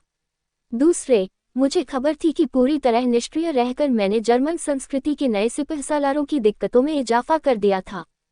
नेशनल सोशलिस्ट चैम्बर के लेखक और सूचना मंत्रालय तो थे ही इस फिराक में कि किस वजह या बहाने की आड़ में अपने सबसे बड़े संगीतकार के खिलाफ जमकर प्रतिबंध लगा सके। और हुआ ये कि हर एरा गैरा दतर और शख्स कोई न कोई बहाना खोजने की पोशीदा उम्मीद में उस ओपेरा पाठ की कॉपी मांगने लगा। खामोश औरत में रोजन कवेलियत जैसा कोई दृश्य होता जिसमें एक नौजवान विवाहित औरत के बेडरूम से बाहर निकलता है तो उनके लिए बड़ी सहूलियत रहती, क्योंकि तब वे जर्मन नैतिकता के बचाव की दुहाई दे सकते थे। मगर उनकी बदनसीबी की मेरी किताब में वे कुछ भी अनैतिक नहीं खोज पाए। तब मेरी सभी किताबें और जीस्टिपो की सभी फाइलें खंगाल मारी गईं, मगर वहां भी ऐसा कुछ हाथ नहीं लगा जिससे लगे कि मैंने जर्मनी या धरती के दूसरे किसी मुल्क के खिलाफ एक लफ्ज भी कहा हो या कि मैं राजनीतिक रूप से सक्रिय था। मगर उन्होंने चाल चली, फैसला तो उन्हीं के हक में आना था। जिस बुजुर्ग उस्ताद के हाथों उन्होंने खुद नेशनल सोशलिस्ट की परचम थमाई थी, क्या उसी को वे ओपेरा मंचित करने की मनाही कर सकते थे? या कितने राष्ट्रीय अपमान की बात होगी अगर स्टीफन स्वाइग का नाम ओपेरा पाठ की प्रस्तुति में चला जाए। रिचर्ड स्ट्रॉस ने तो अपनी जिद पकड़ रखी थी। खैर, जर्मनी के थिएटरों में ये तो पहले भी न जाने कितनी बार हो चुका था। उनकी इन चिंताओं और सरदर्दी ने मन ही मन मुझे कितना सुकून दिया। मुझे लगा कि मेरे बिना कुछ करे धरे या इधर उधर कुछ किए बगैर भी मेरी संगीत प्रहसनिका अंततः दलगत राजनीति का अखाड़ा बन गई। जब तक मुमकिन रहा, पार्टी फैसला करने से कन्नी काटती रही, मगर 1934 की शुरुआत में इसे फैसला करना था कि अपने कानून के खिलाफ जाए या दौर के सबसे बड़े संगीतकार के ओपेरा की तारीख को और टालना मुमकिन नहीं था। ओपेरा पाठ का पियानो संस्करण छप गया था। ड्रेसडन थिएटर ने पोशाकों के ऑर्डर दे दिए थे। किरदार न सिर्फ बन चुके थे बल्कि तह तक समझ लिए गए थे, मगर विभिन्न सत्ता केंद्र गोरिंग और गोएबल्स, लेखक संघ, संस्कृति परिषद, शिक्षा मंत्रालय और प्रेरी प्रभाग स्ट्राइशगार्ड राजी ही नहीं हो पा रहे थे। 13 इनमें से कोई विभाग हाँ या ना कहने की जिम्मेदारी नहीं लेना चाहा। जब कोई रास्ता नहीं बचा तो मामले को जर्मनी और पार्टी के सिरवैसवा अडोल्फ हिटलर के निजी फैसले के लिए छोड़ दिया गया। नेशनल सोशलिस्टों के बीच मेरी किताबें खूब पढ़ी जाती थीं। राजनीतिक इखलाक के लिए फाउश को पक्का उन्होंने खास सराहा था, मगर सच मैंने कभी यह उम्मीद नहीं रखी थी कि मैं निजी तौर पर अडोल्फ हिटलर को अपने छंदबद्ध ओपेरा पाठ के 3 भागों को पढ़ने की जहमत उठवाऊंगा। उसके लिए भी फैसला आसान नहीं था। मुझे बाद में पता चला कि इस मामले में घूम फिरकर कई बैठक हुई। अंत में रिचर्ड स्ट्रॉस की सर्वशक्तिमान हिटलर के सामने पेशी हुई। हिटलर ने उनसे रूबरू कहा कि इस प्रस्तुति की अनुमति वह एक अपवाद के तौर पर देगा। हालांकि नए जर्मनी के सारे कानूनों के मुताबिक ये गुनाह बनता है। यह फैसला उसने संभवतः उसी अनिच्छा और बदनीयती से लिया था जिसके साथ उसने स्टालिन और मोलोतोव के साथ करारों पर दस्तखत किए थे। ओपेरा प्रस्तुति के पोस्टरों पर जैसे ही स्टीफन स्वाइग का मनहूस नाम दिखा, नेशनल सोशलिस्ट जर्मनी में कहर बिफर गया। मैं तो खैर उस प्रस्तुति में नहीं गया था क्योंकि पता था उसमें कत्थई वर्दीधारी दर्शकों की भरमार होगी। खुद हिटलर एक शो देखने आने वाला था। ओपेरा खूब कामयाब रहा। संगीत पारखियों की शान में कहना होगा कि 90% ने इस मौके पर नस्ली सिद्धांत की अंदरूनी खिलाफत करने का सबूत पेश करते हुए एक बार फिर और आखिरी बार मेरे ओपेरा पाठ के बारे में हर मुमकिन दोस्ताना लफ्ज़ लिखे। जर्मनी के सभी थिएटरों बर्लिन, हम्बर्ग, फ्रैंकफर्ट, म्यूनिख ने अगले 17 में ओपेरा प्रस्तुति की तुरंत घोषणा कर दी। दूसरे शो के बाद अचानक ही आसमान टूट पड़ा। रातों रात हर चीज़ रद्द कर दी गई।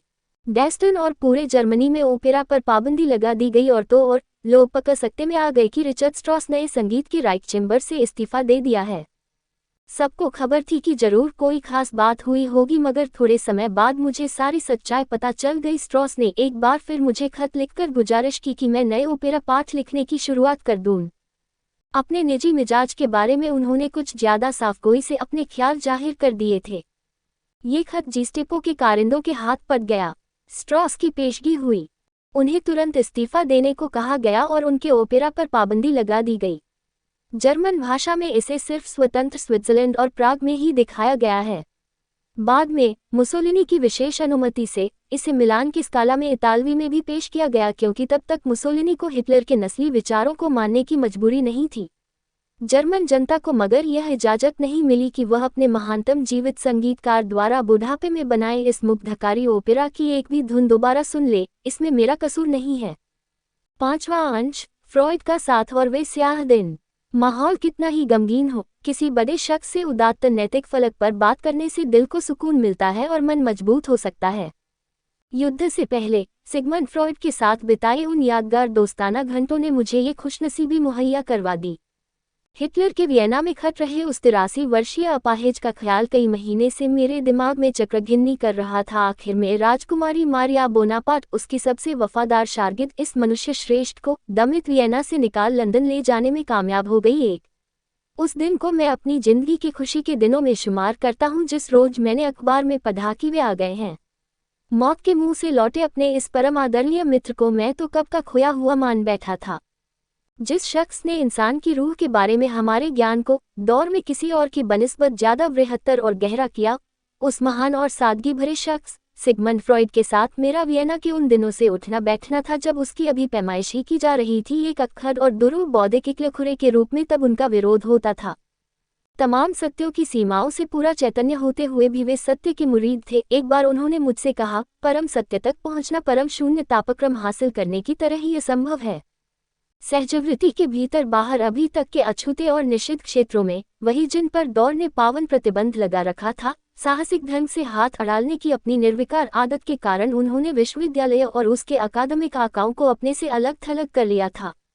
आशावादी उदारवादी दुनिया को अनजाने ही ये लगने लगा कि इस हठीले आदमी का सुभाषित मनोविज्ञान तो सहजवृत्ति को तर्क और तरक्की के मार्फत आहिस्ता आहिस्ता दबाने धकने की उनकी अवधारणा को ही फिजूल करके रख देगा। सहजवृत्ति में जो चीजें खटकती हैं, उन्हें नजरअंदाज करने के उनके तरीके को वह हर हालत में उभारने उजागर करने की अपनी तरकीब से चुनौती दे रहा था, मगर सिर्फ विश्वविद्यालय या पुरातनपंथी तंत्रिका विशेषज्ञों न्यूरोलॉजिस्ट्स का ही गुट नहीं था जो कबाब की हड्डी बने इस आउटसाइडर का विरोध कर रहा था। बल्कि गए जमाने की सोच, मर्यादा और पूरी दुनिया ने ही उनके खिलाफ मोर्चा खड़ा कर रखा था। पूरे दौर को ही डर था कि वह उन्हें बेपर्दा कर देगा। डॉक्टरी बहिष्कार के कारण धीरे धीरे उनका कारोबार घटने लगा, मगर उनकी अवधारणाएं और साहसपूर्ण सिद्धांत जो उनकी वैज्ञानिक तरीके से अखंडनीय थे, तो सपनों के बारे में बनाए उनके सिद्धांत को वियना के चलन के मुताबिक उन्होंने व्यंग्योक्ति या सस्ती नुक्त-ठिठोली के सहारे रफा दफा करने की कोशिश की। इस तन्हा शख्स के घर चंद वफादार लोगों के एक गुट की हफ्ते में एक बार बैठक होती थी। उन्हीं शामों के विमर्श में मनोविश्लेषण का एक नया विज्ञान आकार लेता था। फ्रॉइड के शुरुआती आधारभूत श्रम से धीमे धीमे निकलने वाले बौद्धिक आंदोलन के निहितार्थों को समझने से बहुत पहले मैं इस बेमिसाल शख्स की नैतिक ताकत और मेहनत का लोहा मान चुका था।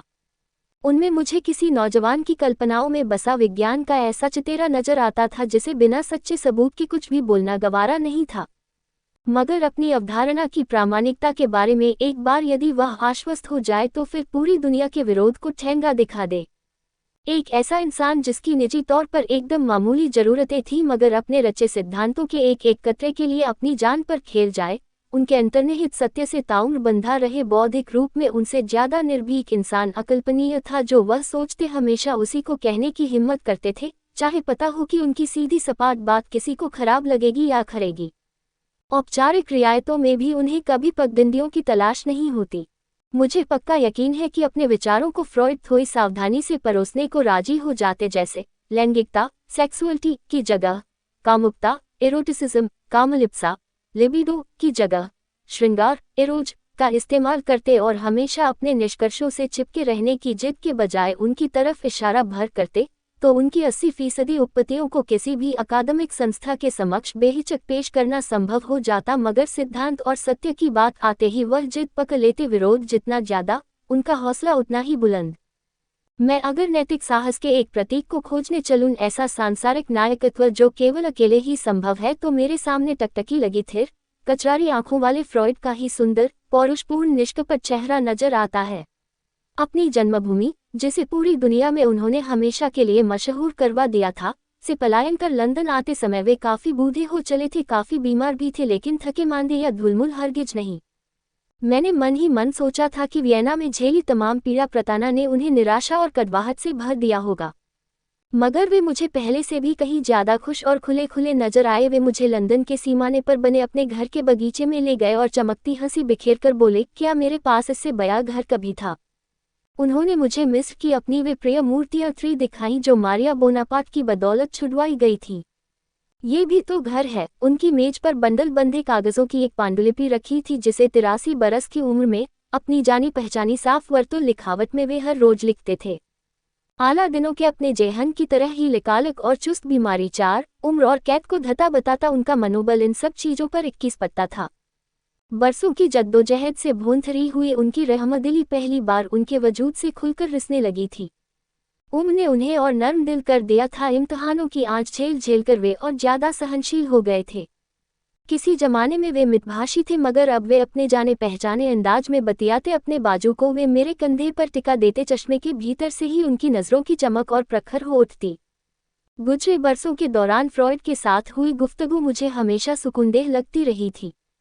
उनसे सीखने में भी क्या खूब मजा आता था। यह निर्मल विराट आदमी आपके कहे एक एक शब्द को गले उतारता। उनके साथ आप मन का कुछ भी बांट लो, कुछ भी कह दो, वे न चौंकते न हड़बड़ाते। दूसरे लोग बेहतर ढंग से चीजों को समझ सके, महसूस कर सके, यही उनकी जिंदगी की चाहत बन गई थी। मगर उस स्याह बरस जो उनकी जिंदगी का आखिरी 5 था, हुई बातचीत की नायाबी का मैं खास तौर से एहसानमंद था। उनके कमरे में घुसते ही लगता जैसे दुनिया का सारा पागलपन तिरोहित हो गया हो। हर घोर दारुण चीज छिन भिन होने लगती, परेशानी खुद ब खुद छटने लगती। बची रहती तो बस मुद्दे की बात किसी वास्तव के महात्मा से। यह मेरा पहला साबका था। वे अपने से भी बड़े हो गए थे। दुख या मृत्यु उनके लिए निजी अनुभव की चीज नहीं, बल्कि निरीक्षण और चिंतन का निजतम माध्यम बन गई थी। उनके जीवन की तरह उनकी मृत्यु भी कोई कम बड़ा नैतिक हासिल नहीं थी। वे पहले ही उस बीमारी से बुरी तरह पीड़ित थे जिसने जल्द ही उन्हें हमसे छीन लिया। उन्हें देखने से ही लगता था कि मुंह में लगे कृत्रिम तालू से उन्हें बोलने में कितना कष्ट होता है।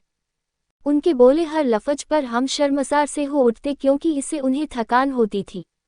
मगर वे किसी को खाली नहीं जाने देते अपनी फौलादी रूह के गर्व से, दोस्तों के बीच वे इस बात की मिसाल थे कि शारीरिक कष्टों के मुकाबले उनकी संकल्प शक्ति कहीं ज्यादा ताकतवर थी। दर्द से उनका मुंह विकृत हो जाता। आखिरी दिनों तक वे अपनी डेस्क पर बैठकर लिखते रहे। दर्द ने जब रात की उनकी नींद हराम कर दी, वो खूब गहरी नींद जो 80 बरस तक उनकी ताकत का प्रमुख जरिया थी, तब भी नींद की गोलियां या नशीली दवाएं लेना उन्हें गवारा नहीं हुआ। पल भर के लिए भी अपने दिमाग की प्रांजलता को वे ऐसे उपचारों से शिथिल नहीं होने देना चाहते थे। चौकन्ना रहने पर दर्द होता है तो हो, कुछ न सोचने की बजाय दर्द बर्दाश्त करते हुए सोचना मंजूर।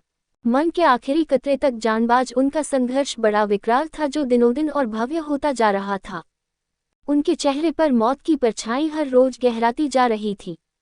गाल पोपले हो गए थे, कनपटियां पिचक आई थी, मुंह टेढ़ा पड़ गया, होठों से बोल निकलने में तकलीफ होती, बस आंखों की पुतलियां ही थी जिनके सामने मौत बेबस थी, और यही वह विजय स्तंभ था जहां से वह सीधा दिमाग दुनिया पर नजर फेरता था।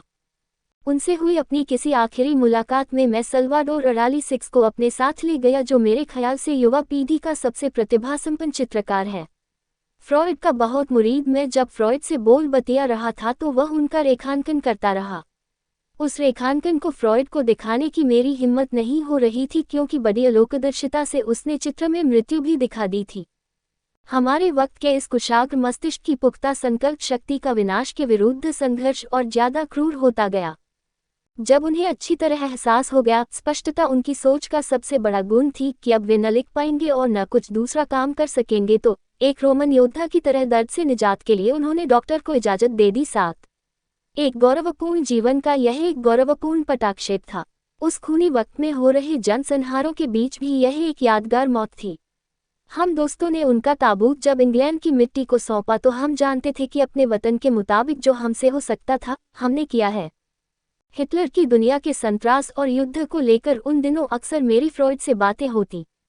एक मानवतावादी के तौर पर पाशविकता के प्रस्फोट ने उन्हें गहरे दहलाया था, मगर एक विचारक के तौर पर वे कतई हैरान नहीं थे। बताने लगे कि उन्हें हमेशा निराशावादी कहकर फटकारा जाता रहा, क्योंकि सहजवृत्ति के ऊपर संस्कृति के आधिपत्य का उन्होंने खंडन किया था।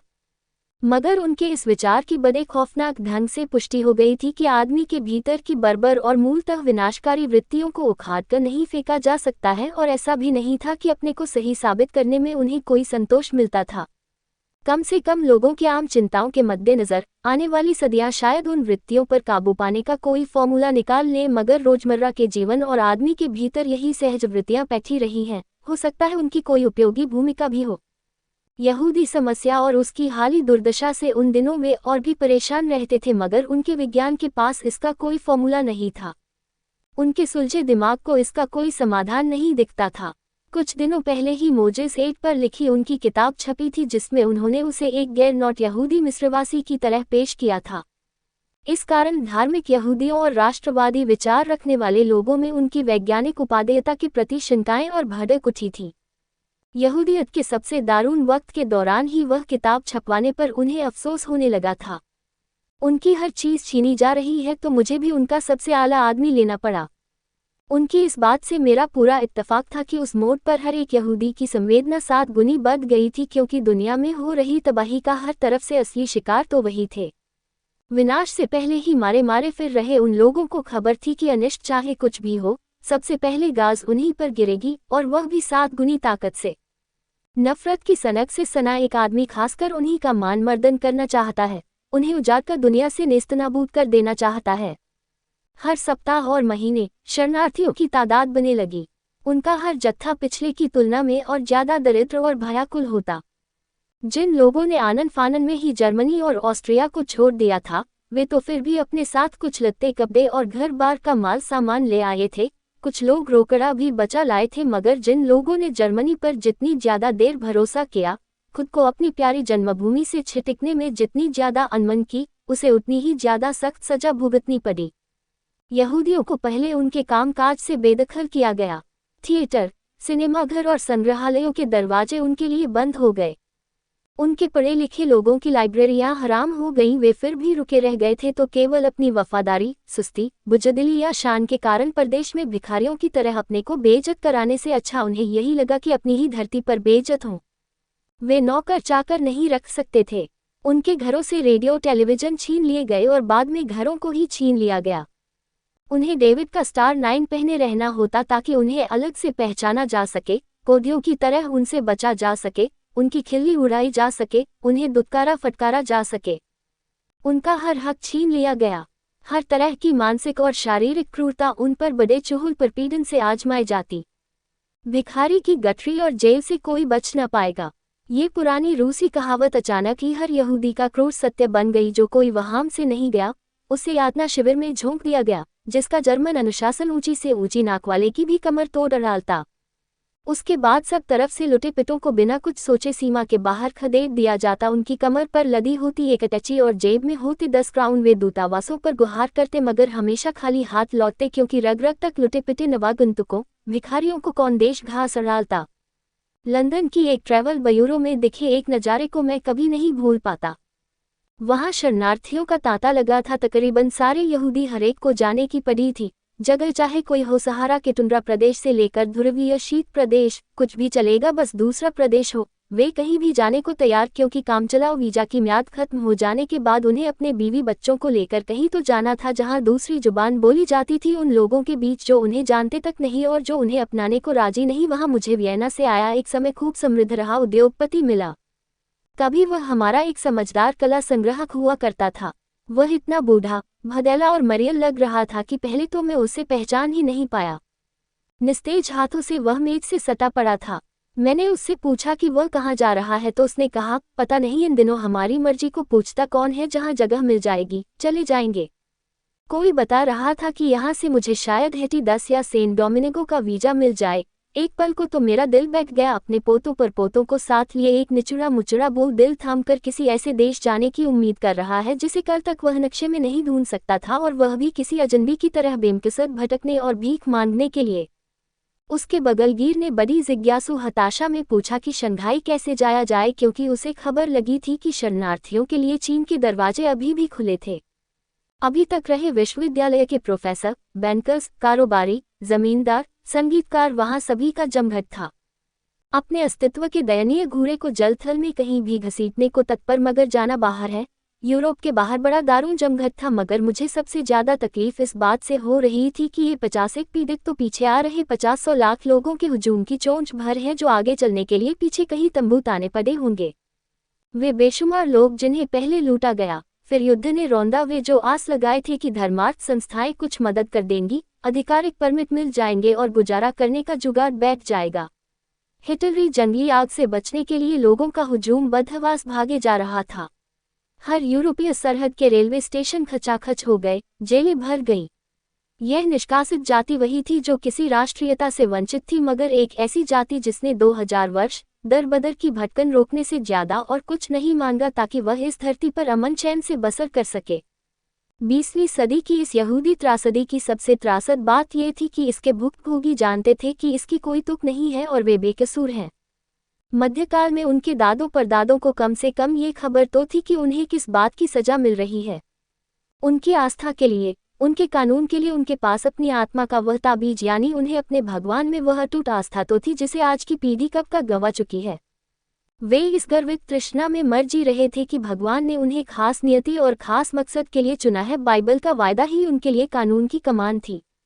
चिता पर चलते वक्त भी वे अपने पवित्र ग्रंथ को सीने से लगाकर जपते रहते। अपनी अंदरूनी आग के बरक्स बाहर की खूनी लपटें उन्हें कम चुभती थी। जमी दर जमी दुराए उन लोगों का अभी एक ठिकाना तो महफूज था ही, भगवान का ठिकाना, जहां से कोई दुनियावी ताकत, कोई राजा बादशाह, कोई अदालत उन्हें बेदखल नहीं कर सकती थी। जब तक उनके बीच धर्म की डोर बंधी थी, वे एक बिरादरी के थे और यही उनकी ताकत थी। जब वे अलग थलग हो गए और निष्कासित कर दिए गए, तब वे अपनी गलती का प्रायश्चित करने लगे कि अपने धर्म और रीति रिवाजों के चलते क्यों वे एक दूसरे से अलग हो गए। मगर 20वीं सदी के यहूदी तो अरसे से ही एक दूसरे के साथ नहीं रह रहे थे। उनकी कोई आस्था साझी नहीं थी। किसी शान की बजाय यहूदी धर्म उन्हें एक बोझ अधिक लगता था। न ही वे उसके किसी मिशन से बाखबर थे। अपने पवित्र धर्मग्रंथ की शिक्षाओं से वे कोसों दूर रहते। अपने आसपास के लोगों के साथ खूब मिलजुल कर उन्हीं की तरह बसर करना उनका मकसद था, ताकि उत्पीड़न से निजात मिल सके। इसलिए एक समुदाय के सरोकार दूसरे के पल्ले नहीं पड़ते थे। दूसरों की जिंदगी में वैसे ही घुल मिलकर अब वे यहूदी कम, फ्रांसीसी, जर्मन, अंग्रेज और रूसी ज्यादा हो गए थे।